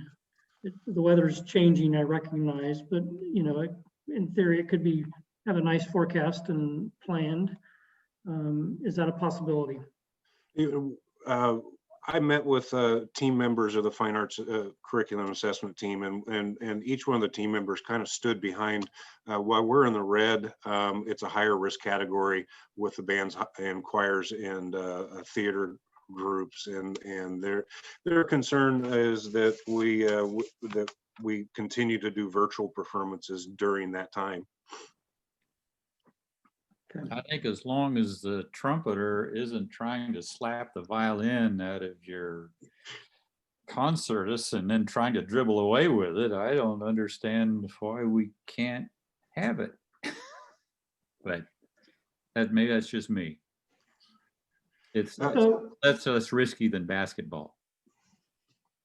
But I'm hitting tinsel all in a tangle. What happens if we go to orange? We're fully capable of moving into in-person performances, and that was one of the recommendations that you guys approved last week. When we moved to the orange, we're ready to move into live performances, whether that be a performance where we stream it or we start to invite audience members into the auditoriums. We had talked last week about looking at TPAC or other venues to allow for more performers or spectators and audiences. Okay. So if there are no other questions for Mr. Reynolds, his updates really are allowing for more performances or at least in more opportunities for connection with young people based on low risk, high risk, and continuing to say that when we move out of red, much like with being red remote, that the broader spectrum of engagement can occur. there are no other questions for Mr. Reynolds, we're going to, I'm sorry. Yeah, so, hi, thank you. Mr. Reynolds, going back to Dr. Mickelson's remark about the parent who contacted us, it really spoke to me. I think they're in particular asking if they can sing at the Zoo Lights event. And just last night, so it's on my mind because just last night I went to that and it's beautiful. And I was thinking, oh, it'd be really nice if there was some like live Christmas music here. And I'm not trying to persuade you or anybody, but my opinion, I just want to say that it seems to me like it would be safe for the choir to sing outside, you know, socially distanced for that Zoo Light event. I think that I agree with your sentiment. We are all missing those performances, and I would say that my concern not necessarily is about our performers. It's about the uncontrolled rate in the community, not within our performers. I wish you were a basketball coach. And the other thing, even though it's outdoors, it's the micro droplets that carry the virus, and they can persist if there's not very much wind. They can persist in that area for a long period of time. And believe me, I want to hear choirs sing. I want to hear bands play, et cetera, et cetera. I'm missing that greatly.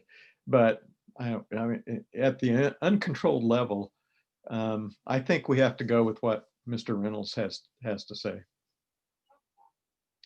Thank you, Dr. Morrison. And with that, Mr. Reynolds, for clarity, there were some questions regarding practices, and Mr. Reynolds clarified for families that fine arts students can practice. There are some requirements, I believe, Mr. Reynolds, that are in place in terms of small group kinds of practicing in person and virtual, but those are aligned accordingly with the other extracurricular activities. Am I correct in saying that, Mr. Reynolds, for clarity? Yes, ma'am. We're expanding from that current 10 that we had talked about last week to where if our venue size is large enough, we can bring in 30 kids if they're able to socially distance and have a rehearsal. The rehearsals are the very first thing that we need to have happen, just like the practices with the basketball team. We need to have that initial rehearsal. And Mr. Reynolds, this larger than 10 group, that caught my attention. Is that doing it with social distances? Is that fall within recommendations from our health agency? Yeah, the actual Shawnee County Health Code currently says mass gatherings of 10 or more, 10 or fewer, if social distancing cannot be maintained. So our recommendation with social distancing and masks and bell covers, or whatever the case may be, that we can expand that number beyond 10. Then that allows for the drumline and some other groups to be able to actually, the strings and other groups to be able to actually practice together in preparation for the future performances that we do anticipate. And it's more in alignment as well with some other areas. So we thank you, Mr. Reynolds. Seeing no other questions in that regard, we're going to turn it over to Ms. Morrissey and Mr. Cathy, who will continue talking about extracurricular and the proposal in that regard. Based on consensus, as we move from the fine arts, not seeing any concern with the fine arts, the amended proposal that Mr. Reynolds just shared, we will plan to implement that and move forward unless there is a concern from any board members. Thank you. We'll proceed on with Mrs. Morrissey and Mr. Cathy. Good evening. Thank you for taking the time tonight. Today we've kind of put together a little PowerPoint to go move forward, highlighting the changes and the recommendations for tonight. So we're looking at no spectators in our gyms for basketball permitted through January 28th. That is as it stands per the CASHA guidelines right now. We will be limiting teams to 10 athletes per team with no more than 2 coaches. That would allow us to have 5 students on the court, 5 students on the bench, and then sub in and with the ability to sub in and out of the game. We'll also be implementing protocols for timeouts with our coaches to ensure that we're able to socially distance those athletes that are on the sideline and those that are coming off the court. We'll have no more than 2 table crew working. So we'll have 1 clock operator, 1 bookkeeper, and then we'll have an announcer socially distanced at an alternate location away from them. When in competition with the 3 Topeka Public Schools, Highland Park, Topeka High, Topeka West, athletes and coaches from both teams will wear masks at all times. This is including during play. We have spoken with all the Centennial League schools, and all but 1 school has agreed that if we are required to wear a mask at a game, then they will also wear masks with us. We'll also be requiring our officials to wear masks at all times during the game.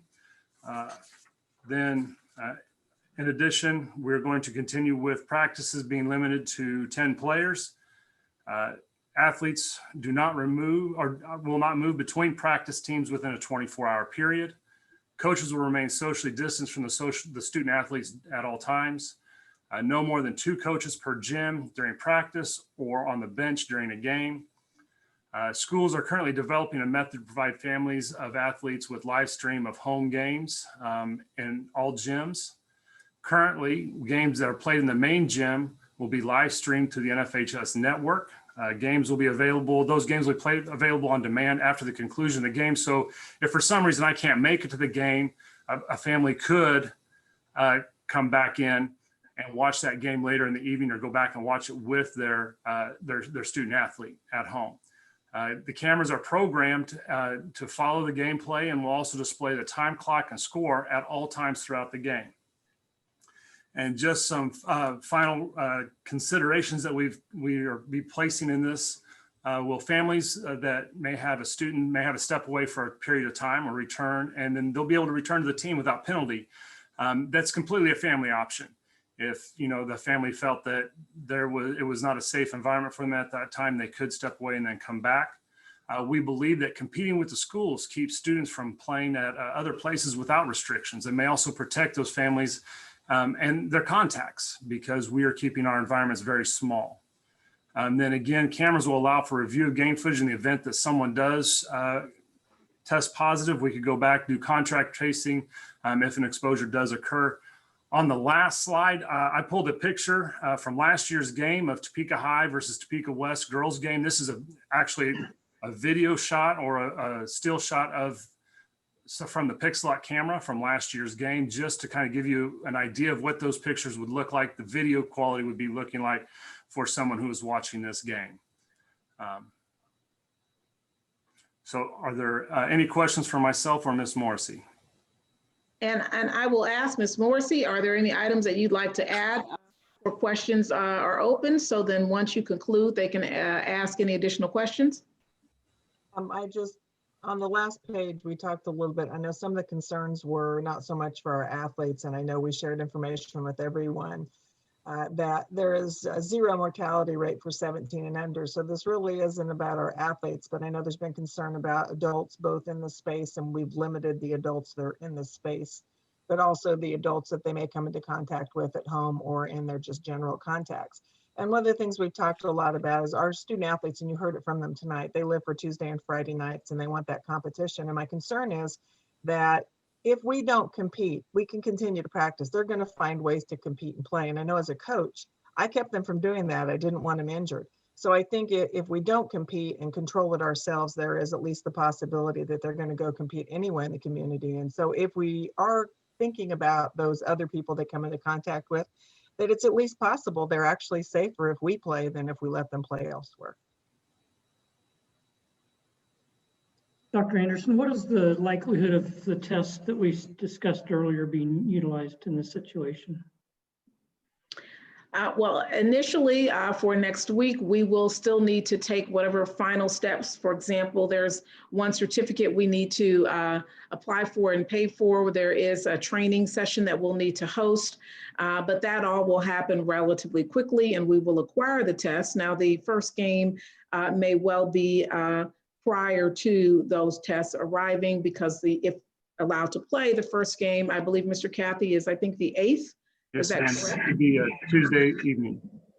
And we couldn't mandate that players get tested either, so, but it would certainly give us a little bit more comfort level. Why can't we mandate they get tested? I don't know, where's our attorney? Can we do that? Well, I thought the testing was provided for people who were showing symptoms at school. So in other words, we're not just blanketing these tests on people. They're used in particular situations. So using them every game for our basketball players would not protect our most at-risk family and special needs to have those tests for free without a cost. Am I It correct? depends how many tests we have, right? That is correct. At this time, we still are gathering information. Remember, we just received it a few hours ago. So, one of the items to know is that we aren't sure, nor have they identified fully how many tests they will be able to provide us with. We can, Ms. Foley, use both strategies of testing asymptomatic and symptomatic young people. And they've asked which strategy we will use, and we would like to say both. However, we asked specifically about athletics. We're going to list it on the form, but there may be some restrictions because the tests are limited, and we want to be strategic in how we use them, to your point, Ms. Boley, to make sure that we have those available for staff and students, particularly in high need, medically fragile situations. So I guess the end result of that is we need to learn more Monday and Tuesday about all of the opportunities, and most importantly, how many tests will we get? And that will determine our next step. So we'll have to come back to you. So we wouldn't have those in place for next week for athletics just yet. I have another question about how we would broadcast the game. Is that available for all families, even if they don't have cable connections? I'm not very familiar with cables, so I'm not familiar with that station that you brought up, the NF or whatever it is. The NFHS network, which is through Pixlot cameras, is actually a streaming service that we've subscribed to. I believe this is our second year of having that. Each of the schools is also working on a method in which to provide opportunities for those families which may have a financial hardship to achieve that. And we'll be sharing that with our school communities once we have those plans finalized to ensure that students and families and family members are able to watch those games by whatever means possible. Are we not able to live stream that right through your webpage for Topeka West or Topeka High? Are we not able to bring that live right through your website? We are working on making sure we can if we're not able to do it through that program, which it's not looking like it is, we're working on developing plans to do that through either a Facebook Live or YouTube for families, or to provide them with opportunities to be able to get a subscription to the NFHS network. The subscription's $10.99 for a month, and it's unlimited, and that allows them to watch it live or watch it later. We certainly have funds to be able to help families, or we could just simply purchase it for them if that was what we desired that we wanted to do. Because we have about 30 athletes or less actually per team. So can we purchase tests? Did you say tests, Dr. Bonebreak? If we will not get, if we cannot get the free ones or enough free ones, can we find a way to purchase tests for the athletes? Because these are, to me, high-risk activities. It's not like wrestling, but as you could see on that picture, the Topeka High girls playing, there were half a dozen within 6 feet of each other, in a 6 feet radius.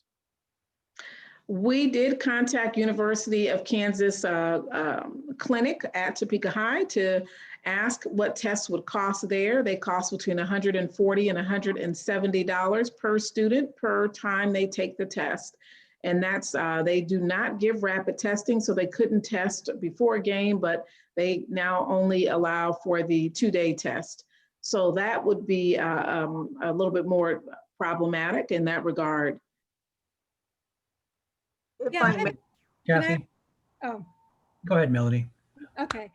Thank you. Yes, I have a question for either Ms. Morrissey or Mr. Kathy. So if there's a student a basketball player who we know what is not being careful, is out in the community, even though, he or she is playing for one of your teams, but we know they're not being careful, what are the repercussions for that? I can tell you from my coach's standpoint that if they knew that was going on, they would squash it, and they already have. In fact, we found quite the opposite to be true.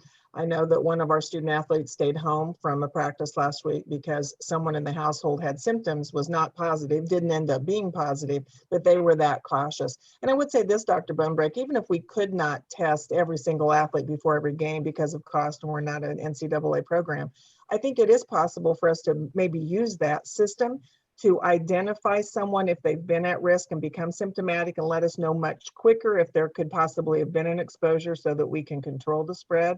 So I think thanks to Dr. Anderson, there will be a way to identify things quicker and provide even more safety. So it may not be all the way to what you would like us to be able to do, but I do think it gives us some ability to be much quicker in responding. My question was for either of you. We mentioned that there was one school has not yet confirmed they would wear masks, despite we're wearing and most everybody else will. How would we tackle that situation once we get to that bridge? They're not. Yeah, I'm sorry, Colin, go ahead. If a team is not going to wear a mask against us, we will not be willing to play them. And whether it's at our place or their place, as long as we are community spread is in the red, that would be the stance we're going to be taking this winter, is that both teams will be wearing a mask or we will not play. How does that affect the game? Is that I don't know. We don't have to forfeit if that's what we don't have I'm trying to. Because it's COVID related. We would try to reschedule and possibly hope for Orange later, or there is the possibility that team would then go out and find another opponent and play, and we could lose a game. And not lose like lose, but we wouldn't have that opportunity to play. We would have less games. And we would also have an opportunity to go find another team. If a team were to come in and say, hey, we're not willing to wear a mask when we play you, okay, we'll go find someone who is, because there are other schools and school districts which are wearing masks currently. Correct. So I know that I've told you to my little spiel that I did my research for this, but I would like to tell our board members what I found on my research. I want to start off by saying that on the red, the scorecard, 82% of the positive tests, the source was unknown. That's pretty disturbing. Many of our young people, and I'm sure that the two basketball players that talked tonight feel that, we did everything right and we didn't get the virus. Well, it's really not about them. Although you can get the virus, it's about having an asymptomatic carrier and you giving the virus to somebody else. So I would be very, very worried about the coach who talked about his autoimmune disease and sending a player out there. He is the person at risk. And we have to take the brunt of that. I do want to say that right now, the death toll for kids under 40 years old, for people under 40 is more than what died in 9/11. The median age of hospitalized patients is 40.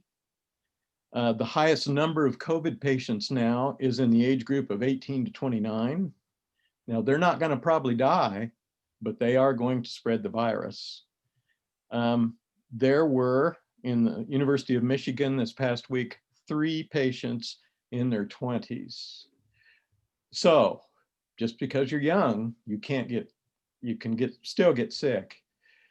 I got an email from one of the nurses at Stormont Vale, and I'm sure the board got that email, pleading with us to not allow athletics because they are overburdened and overworked. My daughter is an ICU nurse and is seeing that the same thing. Mrs. Morrissey's got children who are seeing that in the hospitals that they work at. So, I mean, that's just for our knowledge. I think being able to test the kids is a game changer. I think if we could get negative tests prior to them playing, and I don't know how that would work, but I do think I would feel more comfortable. And the parent who thought that masks shouldn't be worn at all, I totally disagree with. CDC would disagree with. Of course, I wore a mask in all my years as in medicine, and I know that I can breathe fine. I can run up and down the court fine. I do my exercise now with a mask on, and I do fine. So I disagree with that, but I'm on the fence on this proposal for basketball, and but I do appreciate what you guys have done. I think you've done a magnificent job of trying to get these kids out there. To talk to those two students, when I was in high school, I looked forward to every Tuesday and Friday night too. I look forward all the way through school because we had basketball practice right after school. And, you know, I went to school so I could go to basketball practice. So I understand where they're coming from. So I just wanted to impart that information to you all. Dr. Morrison, are you, the fact that our student athletes will be wearing masks, I assume gives you more comfort? Absolutely. And the opponents will be wearing masks, gives you more comfort? Absolutely. Yeah, me too. Is it, you know, today, Ms. Morrissey told me a lot about the masks, because I was really wanting to know more about that also. So I think, could you speak about that, Ms. Morrissey, so everybody can hear about the mask protocol? What kind of mask was my question? And also, who's going to be enforcing? Because it has to be enforced. It does, and it's our coaches. I mean, the bottom line is it's the coaches. CASHA does not require it, and the referees could certainly assist and look, but for the most part, they are not required either, although they have agreed that they would do it in our gym, and so has our assigner of officials. That he will make sure that when they come to our gym, they know that they'll have to wear masks. I would tell you our athletes are wearing them. They have to wear the ones that wrap around the ear and stretch, because obviously if someone caught it during a game, you want it to come off. You wouldn't want to wear the ones that go clear around their heads. But they are wearing them in practice. They are wearing them all of practice. I have shared information with my coaches and my athletic director to pass along of studies that show that the oxygen rate in the blood and the muscle does not decrease because of mask wear. It is weird to get used to. It feels a little funny, the heat on your face from your breath, but it is safe. For students that have things like asthma or COPD, it's actually safer, and they definitely need to be in them because they are at a higher risk for something like an infection. So it's actually better for them. And most importantly, the research all shows that it actually strengthens their lung function. I would assume even if they get it, that's helpful. You know, we haven't really had athletes be positive or spread. None of that has occurred so far for us that we're aware of. And I appreciate Dr. Morrison saying they could be asymptomatic, but we really have not had that exposure or spread. If it's during a practice, it's obviously always the coaches, but in a game situation, it's still the coaches. And I know as a coach, if I asked a player to do something and they didn't, the best way to fix it is to substitute for them and remind them that if they're going to play, it has to be on. And trust me, they want to play. Opposing coaches, we have good respect in our league. I think everybody does their best. Masks are going to slip below the nose. You know, somebody may pull it down, but I do believe that everybody wants to play bad enough. You heard the parent tonight, and it breaks my heart for them.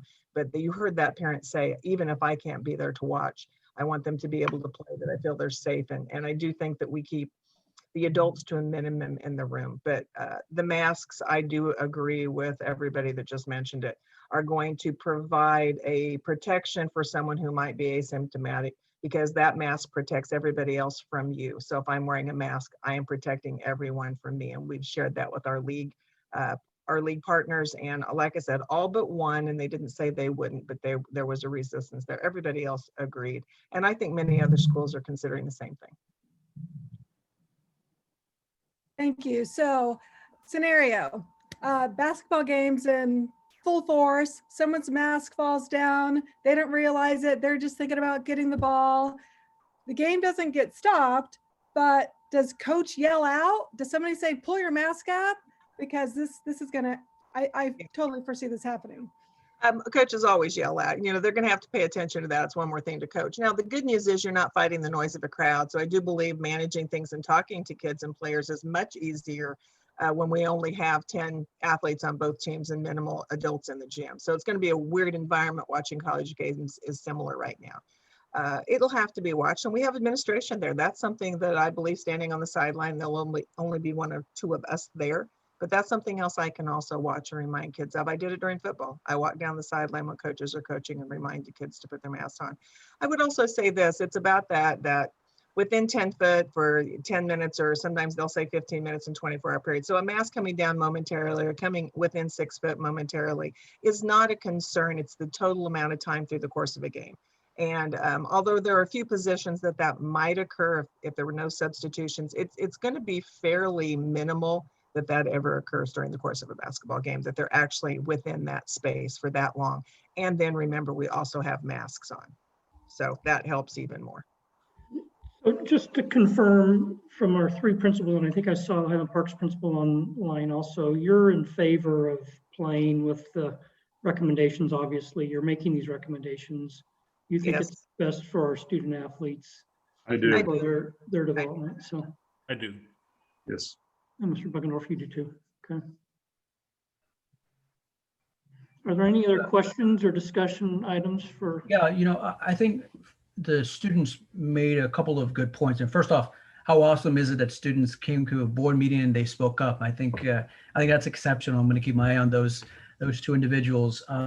First off, so that's great. The second thing is this idea that they play because they love the sports, but not simply that, but because it opens doors after high school. And whether it's, in AA or whether it's in our community colleges. My question is, when our athletes play, what's the process by which they are able to get their story out to individuals who are looking for individuals like them? Are you referring to recruiting kind of perspective? Yeah. How do students in a COVID era, how might a student still be able to, with games played or not played, how I think this is an area where there's a very, very valid point by these students. How do we support them, and what's the normal process for them to get noticed? Normal process. When I was a high school coach, I did skills development videoing in practice that we used, but they also want to see gameplay, and they want to see the continuity of gameplay, not just clips. So they want to see them move from offense to defense and throughout the game. The fact that we have the NFS cameras, especially for our varsity athletes now, provides really quality video that we can pull down and use and clip from. They do resumes, coaches contact. At least our coaches have really good contacts at the college level from things that they have done in the summers and people that they know. So they make contacts for those student athletes. They also are contacted by the colleges themselves because of both play in the summer as well as play during the year. Certainly postseason events when I was a college coach are a major thing because I can see a lot of quality players in one day. So, they certainly, it's all the above. We can push out and reach out, but they're also, our kids are found because of the games that they play. Sometimes you play an opponent with someone who is quality. Sometimes our girls right now are one of those teams. So when they come to watch us, they see other kids. So those games provide opportunities for kids to get found. Other than high school ball, there's AAU, and as you said, year round and summer and everything else. There is, but it is amazing. Kids get found at every one of those types of events, and high school ball is still a way to get found. And I will also tell you that the two types of play tend to be different. The team play of school ball is important, as is sometimes the more pickup style play of summer ball. All right, I have some things to say. Okay, so I've been paying a lot of attention to not only COVID news, which of course we know is abysmal, but also Keisha. And I watched their virtual special meeting on November 24th, and I think many of us know, but if you don't, of the 70 some members of the board of directors, 22 thought it was best to delay competitions until January, while the other 53 voted to play games as scheduled. So I agree with the 22 who voted to delay until our cases are more controlled. But with that was thinking that that would be a statewide decision. And can I also, for people who don't know, I have a basketball playing son. I have an 8th grader. There are a few things he loves more than basketball. Sweets, number one, and then basketball. Yeah. So His mother has to be there somewhere too, right? For basketball. He's crazy he runs around our house like playing air basketball. Is that a thing? Anyway, so I get it. And next year, so he's played in the league before. He played at Landon, and next year at Topeka High when he's a freshman. Anyway, so, but because Keisha's decision, it now became a local school board decision, which is, I did not sleep well last night. And I know I said that at the last school board meeting. I did not sleep well last night. It is very important to me to make as informed a decision as possible, talk to as many people as I can. And so I've talked to nurses. That nurse, Dr. Morrison, you mentioned, I've talked to her also. Yeah, she's my neighbor a few blocks over. So I've talked to nurses at the hospitals. I've talked to parents of basketball players, both in favor of competitions and parents who are not in favor of competitions. And I see the valid points on both sides. I think that no competitions should be happening anywhere in our state, considering these high numbers. And I believe it's our responsibility to do our part to prevent any possible spread. That's the most important team effort. And to those who say that it's an equity issue, if we don't play and other districts do, you're right. I understand and I agree. But I also know that COVID has shown us that our minorities are disproportionately infected more with COVID. So it's double-edged. So I know I'm talking a lot. I got a little bit more though. So because other districts in our league are playing and other districts, in our county are playing, this puts us in a really difficult situation. And it doesn't mean we have to follow the proverbial herd, but it does put our TPS kids at a disadvantage that is not acceptable to me after talking with everybody. And I mean, I've talked a lot with some very COVID cautious parents. That's what I did last night. I've done it more today. And I've come to the decision, this is going to surprise some of you, I've come to the decision to reluctantly support this proposal. So because we've been assured that masks will be worn correctly and enforced, and players passing the COVID screener, and players who don't follow the precautions, that they won't be allowed to participate. Also, the assurance of our amazing coaches running a really tight ship. So, and most importantly, I'm thinking of some of the parents I talked to who were very assuring in how they will remain vigilant in protecting the community if their child is playing. So I'm going to trust our parents and our athletes and our coaches to enforce the very strict protocol. And if they're not able to, then we reevaluate. That's where I stand. Thank you, Mr. Campbell. Any other comments? Oh, this is Bone Break, and I could go along with it if we could do testing. And if we have these rapid tests before the game, I know these asymptomatic people theoretically do not have it, but teenagers typically are asymptomatic when they do have it. So just to test somebody because they have symptoms, that may be a pipe dream, but we're not going to catch them all. I think we need to test them before the game. And maybe if we can't find a way for the school district to pay or these free tests, if we don't have enough of them, maybe the parents of the players can pay for them. Let's get a rapid test before the game and maybe do it weekly.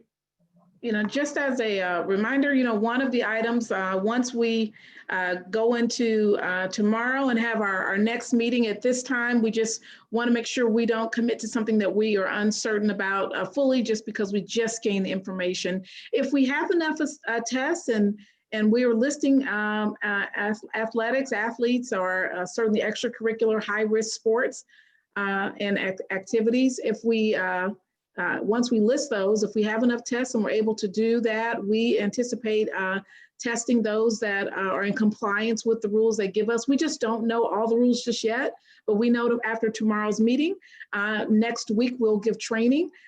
So even next week, we may not be testing anyone, one, because we're remote, but also just because we'll still be acquiring the tests and giving training.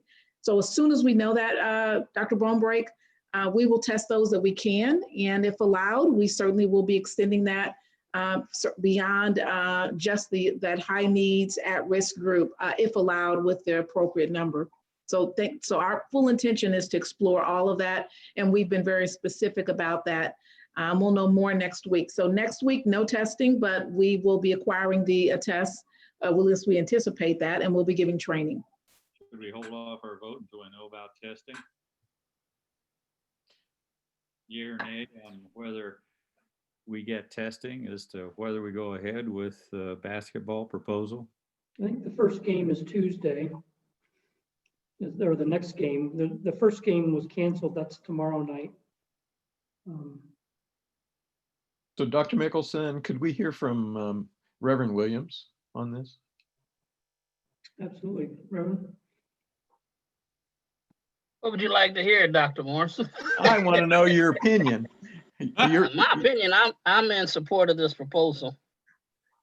I was against it until I spoke with Ms. Morrissey and Mr. Cathy yesterday. I mean, the truth of the matter is we can come up with tests and make them available. These kids are going to play. And we can only can't control what we can control. And what they do outside of the school environment, they're exposing themselves. So, I mean, I see it on both sides. I've talked to parents, like Ms. Stewart Campbell said. I've talked to the people who had emailed, and a lot of them have some compelling points. But I don't think that we're really gaining anything by delaying them from playing. The fact that they have the mask on, I think that was that's what sold me to go ahead and support the proposal. I'm doing it reluctantly, trust me. Mrs. Bolter, go ahead, Reverend.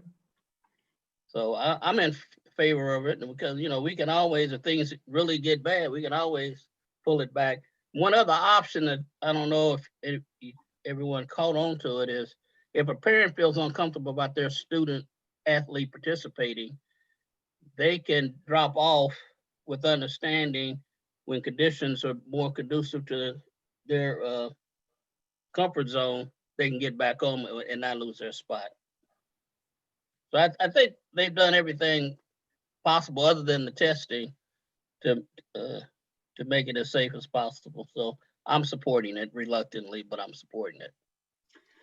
Mrs. Bully, do you have a comment?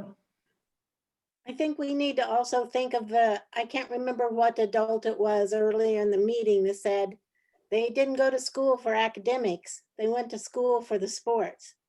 And we are in the business to educate our students. And many of our students that are involved in sports, they need that wraparound from their school buildings during this time, anytime they're trying to be educated.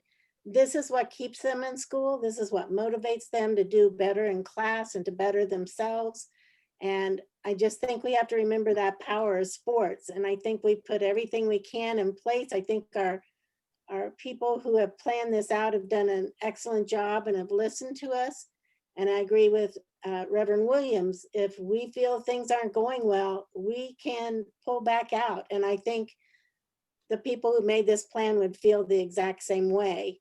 I don't think they're willing to just keep charging ahead and causing damage. They believe in what sports do for their students. Let's keep them in remote. Let's keep them in school. Let's keep them involved. I'm going to be voting yes, even with the reservations that we all have the same concerns, safety of our coaches and our students. I vote yes. Thank you, Mrs. Boley.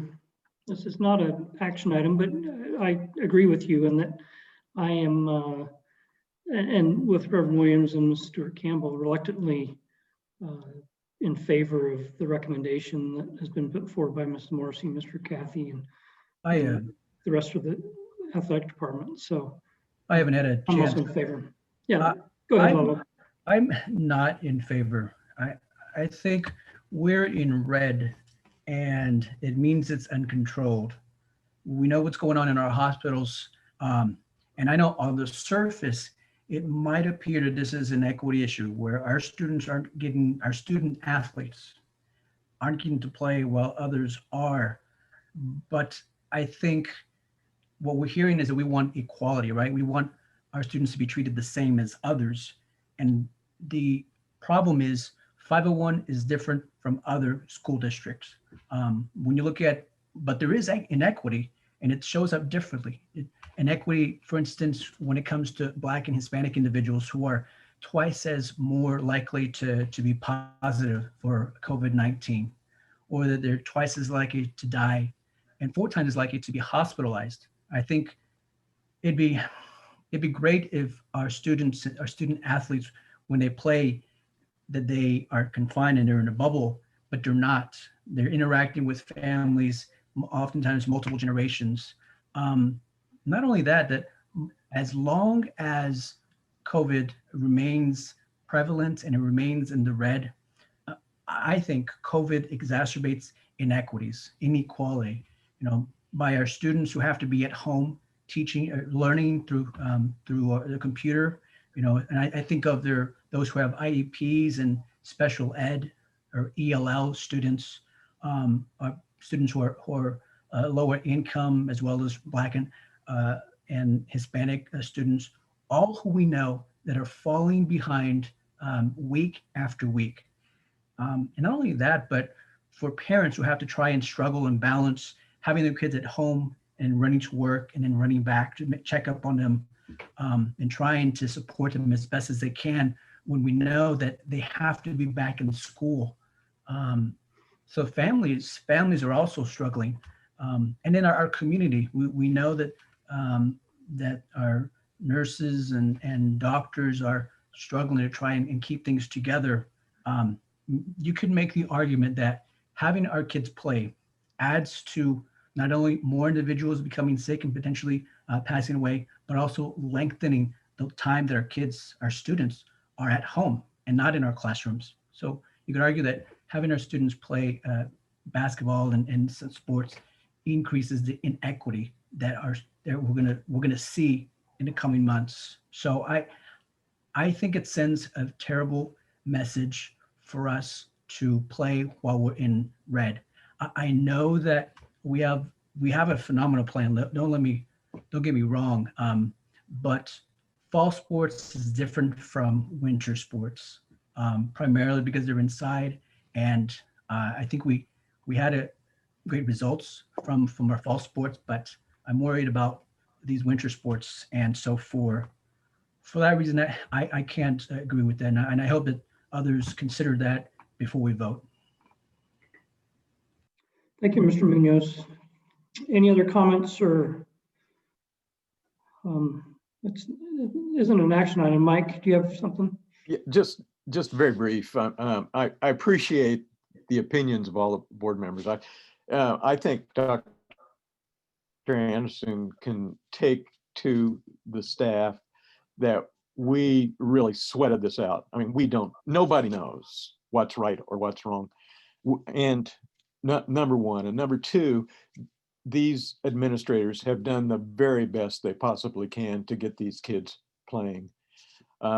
I do think it's a game changer to test. So I will reluctantly support it, moving towards trying to test our players before they play. Thank you, Dr. Morrison. Any other comments or concerns that haven't been expressed? I So I think- had actually prepared comments for going no or going yes. That's how,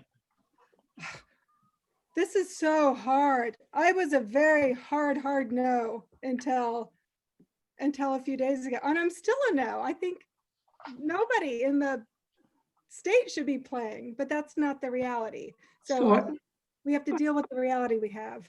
I called Keisha today and asked them if other districts in the state, if they were aware of any other district that was not allowing them to play. And they thought Kansas, Kansas was one. Not until January 4th. Yeah, they've decided to step back. Yeah. And Council Grove was a little undecided, but for the most part, that was the extent of it. Not that that should sway our decision one way or the other, but seems like there's a consensus amongst our peers across the state to allow basketball to occur. I mean, following basic guidance. testing would be a game changer. Yep, it would be. So I think there's a consensus here to cautiously move forward. If I misspeak, please let me know, but and certainly I think that the direction is clear that to pursue testing if at all possible. That would certainly make us feel more comfortable. The mask issue for me is the big difference. I think if our student athletes are wearing masks, it can't be that comfortable, even though Ms. Morrison makes a compelling argument that should make a difference. But Dr. Morrison, if testing isn't available, how does that play into others' decisions? I'm opposed if testing is not performed. Yeah, I know that testing can't be done before the first game, but reevaluation of what's going on. I'm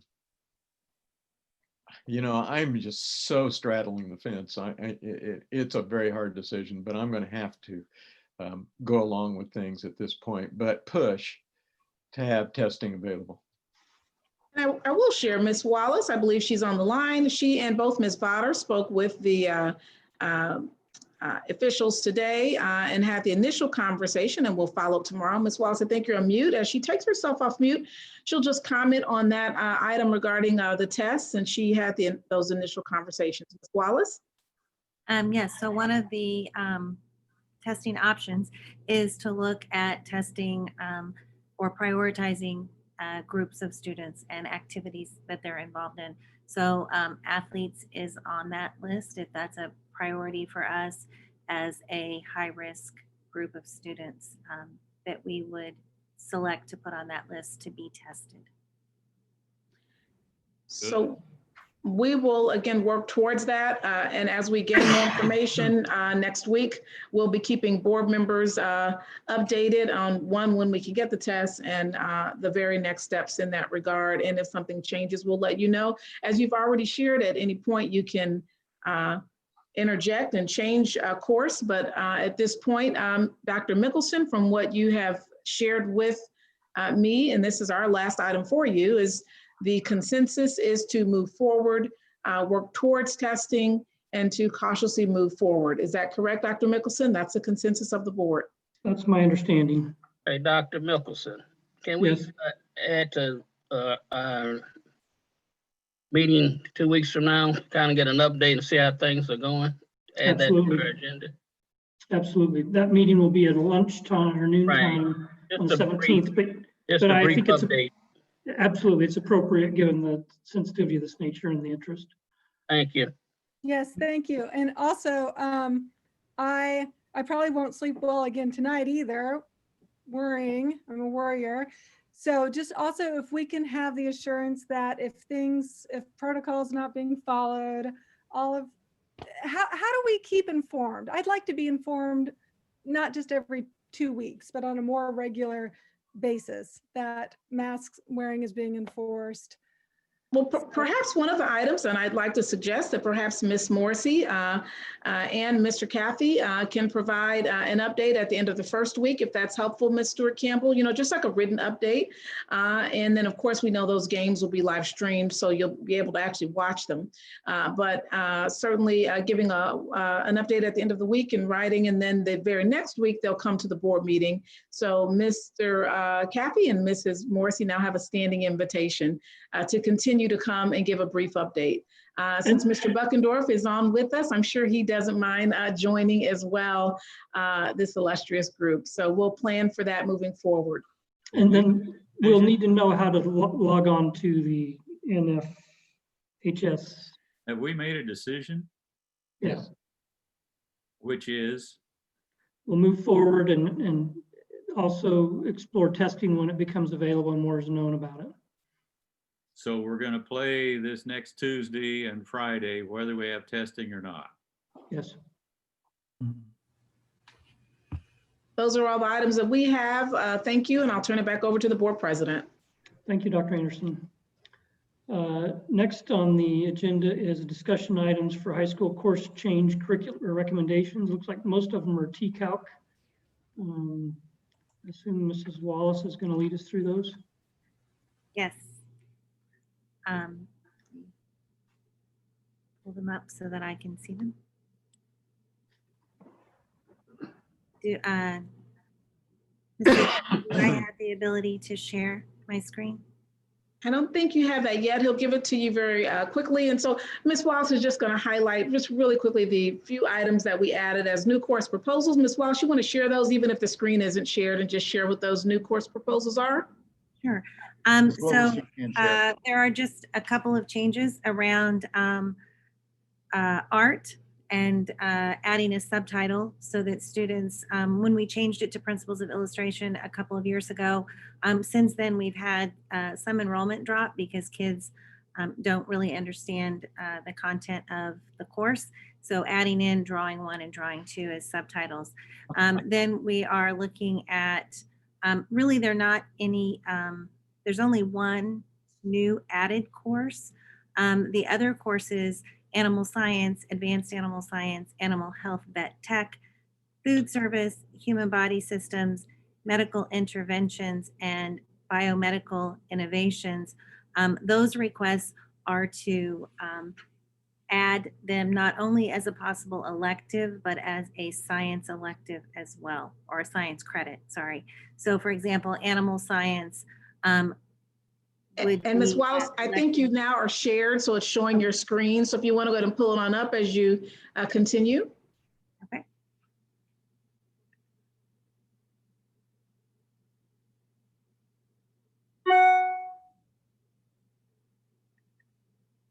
There you go.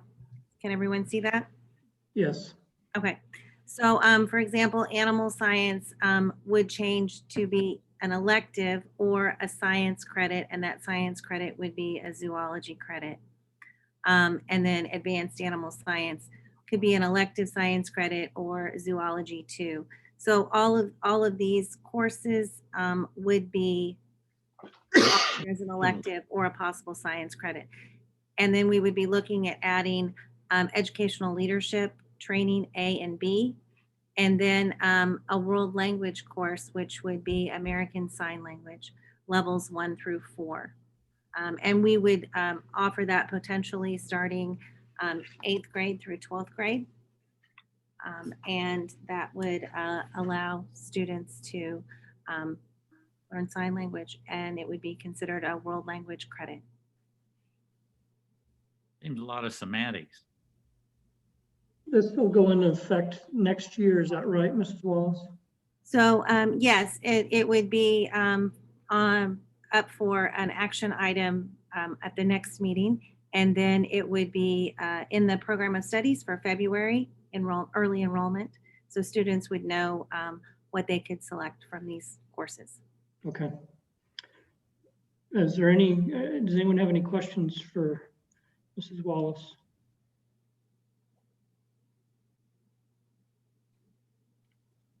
I have a special interest in your vet tech program. I understand that your animal science curriculum there at TCALC is full, so happy to see that. Yes. For a first year pathway, that's pretty amazing. Yeah, and the FFA program there is kind of cool too, so doing some neat things there, I think. Yeah, what I find, this is Lalo Munoz, interesting is the animal science and the advanced animal science. There's a big push to have, animal science, this corridor that we were speaking of. And so to have students begin to learn about this and to know that not just locally or nationally, but internationally, this corridor between Kansas City to Manhattan, Topeka is more and more becoming part of this this new growing industry. I think it's great for us to begin expose students to that. I agree. As somebody who's spent his career in the animal health industry, I'm fully supportive of that and anxious to get some of our students potentially hiring down the road for veterinary technology. So Dr. Mickelson, I just have a little bit of a question about medical interventions, human body system, biomedical innovations. Is anatomy and physiology, is that going to be just the name of all three of those courses now, or Oh, no, the course would not, the course title and course name would not change. It would be, it would be allowed to replace, and they would get credit for science and physiology. So when we course map it to things at the with KSDE and the Board of Regents, it would be coded to anatomy and physiology. So it's an equivalent class. so all three of those will be taught separately, or are they all one course? Those are all, they're taught separately. Some of them may be nested and be within that same 3-hour period of a day. But each of them separately, like if I took human body systems, that might count as a anatomy and physiology credit. And so if I already have anatomy and physiology, then when I take medical interventions, that's going to count as an elective science credit. Okay, thank you very much. Any other questions or comments before we move on? This will be up for approval and a vote in 2 weeks.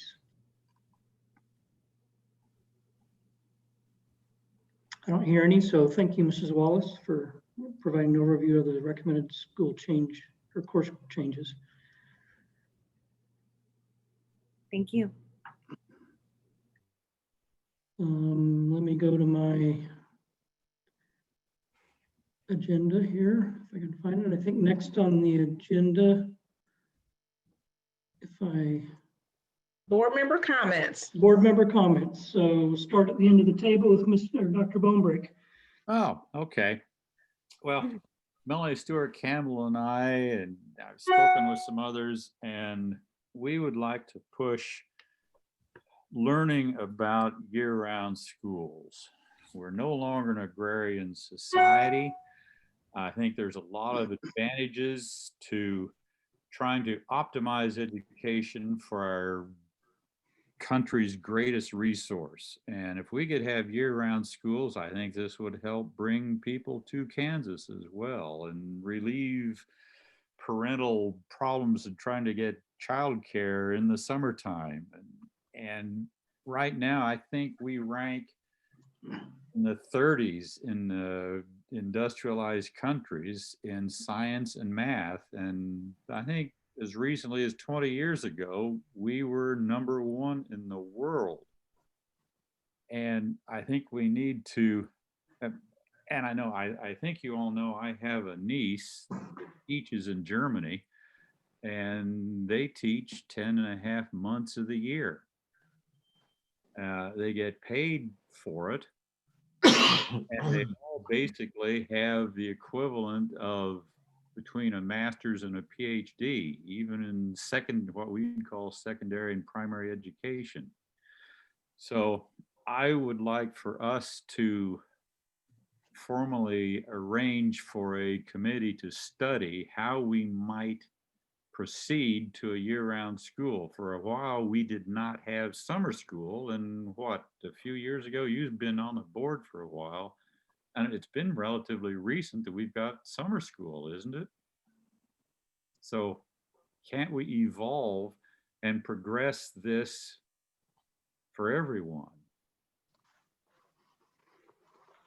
Just form a committee to study how we might go about it and see what the NEA's problems with it are. Dr. Anderson, is there somebody on your staff that would be appropriate to lead a committee to look into this?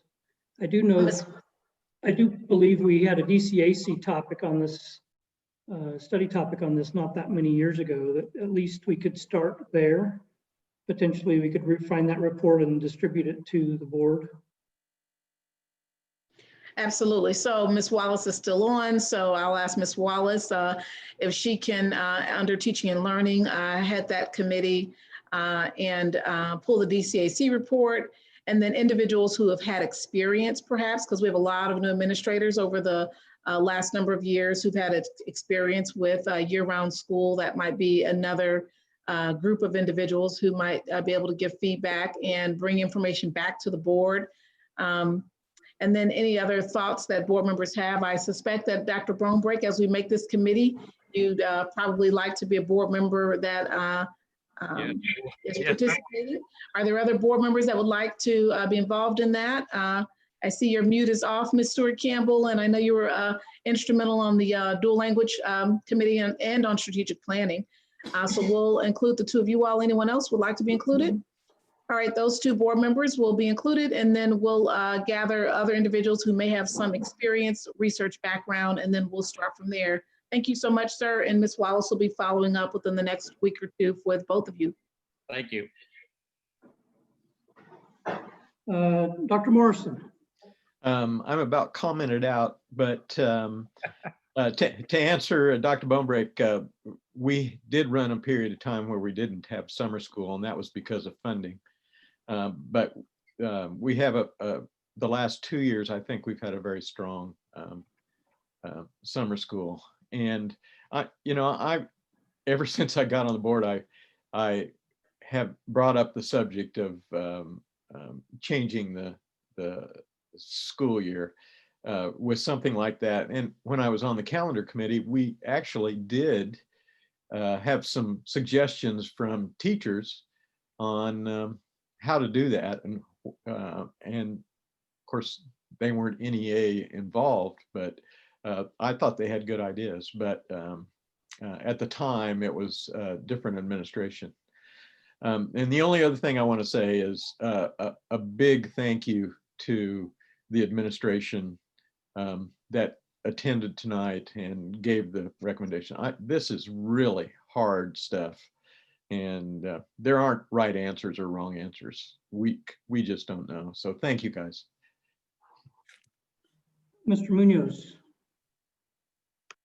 Yeah, a couple of board meetings ago, I said that I would send an email to all of our principals to thank them for the service and the work that they do in our schools, and then also begin to follow up with them. So I've been following up with principals and one by one, getting to know them, getting to know their schools and what that's like.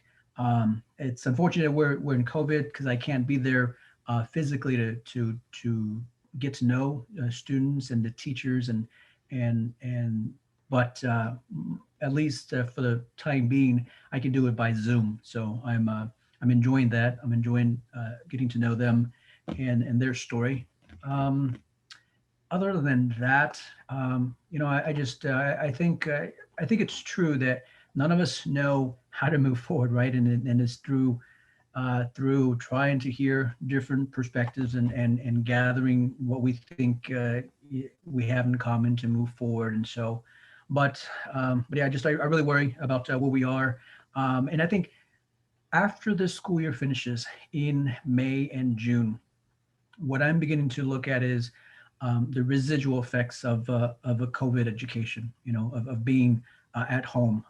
And I'm really worried about where our students are, where they will be, not through any fault of our teachers who are doing a phenomenal job, but just because of the situation. And so I think it's something for us to begin to think about, is that when school's over, where are kids going to be, and what do we need to do to get them to where they need to be, that we don't lose a whole year, but that we work to try and get them where they need to be. We have seniors and upperclassmen in our high schools who are beginning to make plans for after they graduate. So, and then our young kids as well. 1 year is a big year to fall behind, no matter where you are. So that's my comments.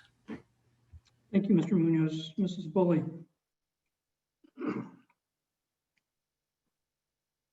It's been an exhausting year and an exhausting couple of weeks trying to decide how to move forward.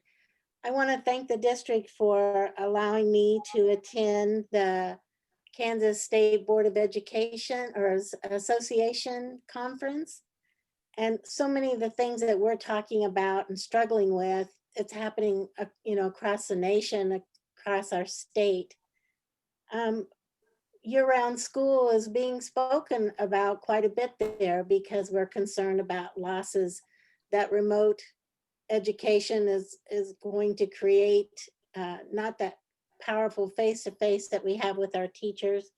Also, the social emotional is a huge concern at that level of not only students, but also of our teachers and the trauma that all of this is happening for our families, our students, and our staff.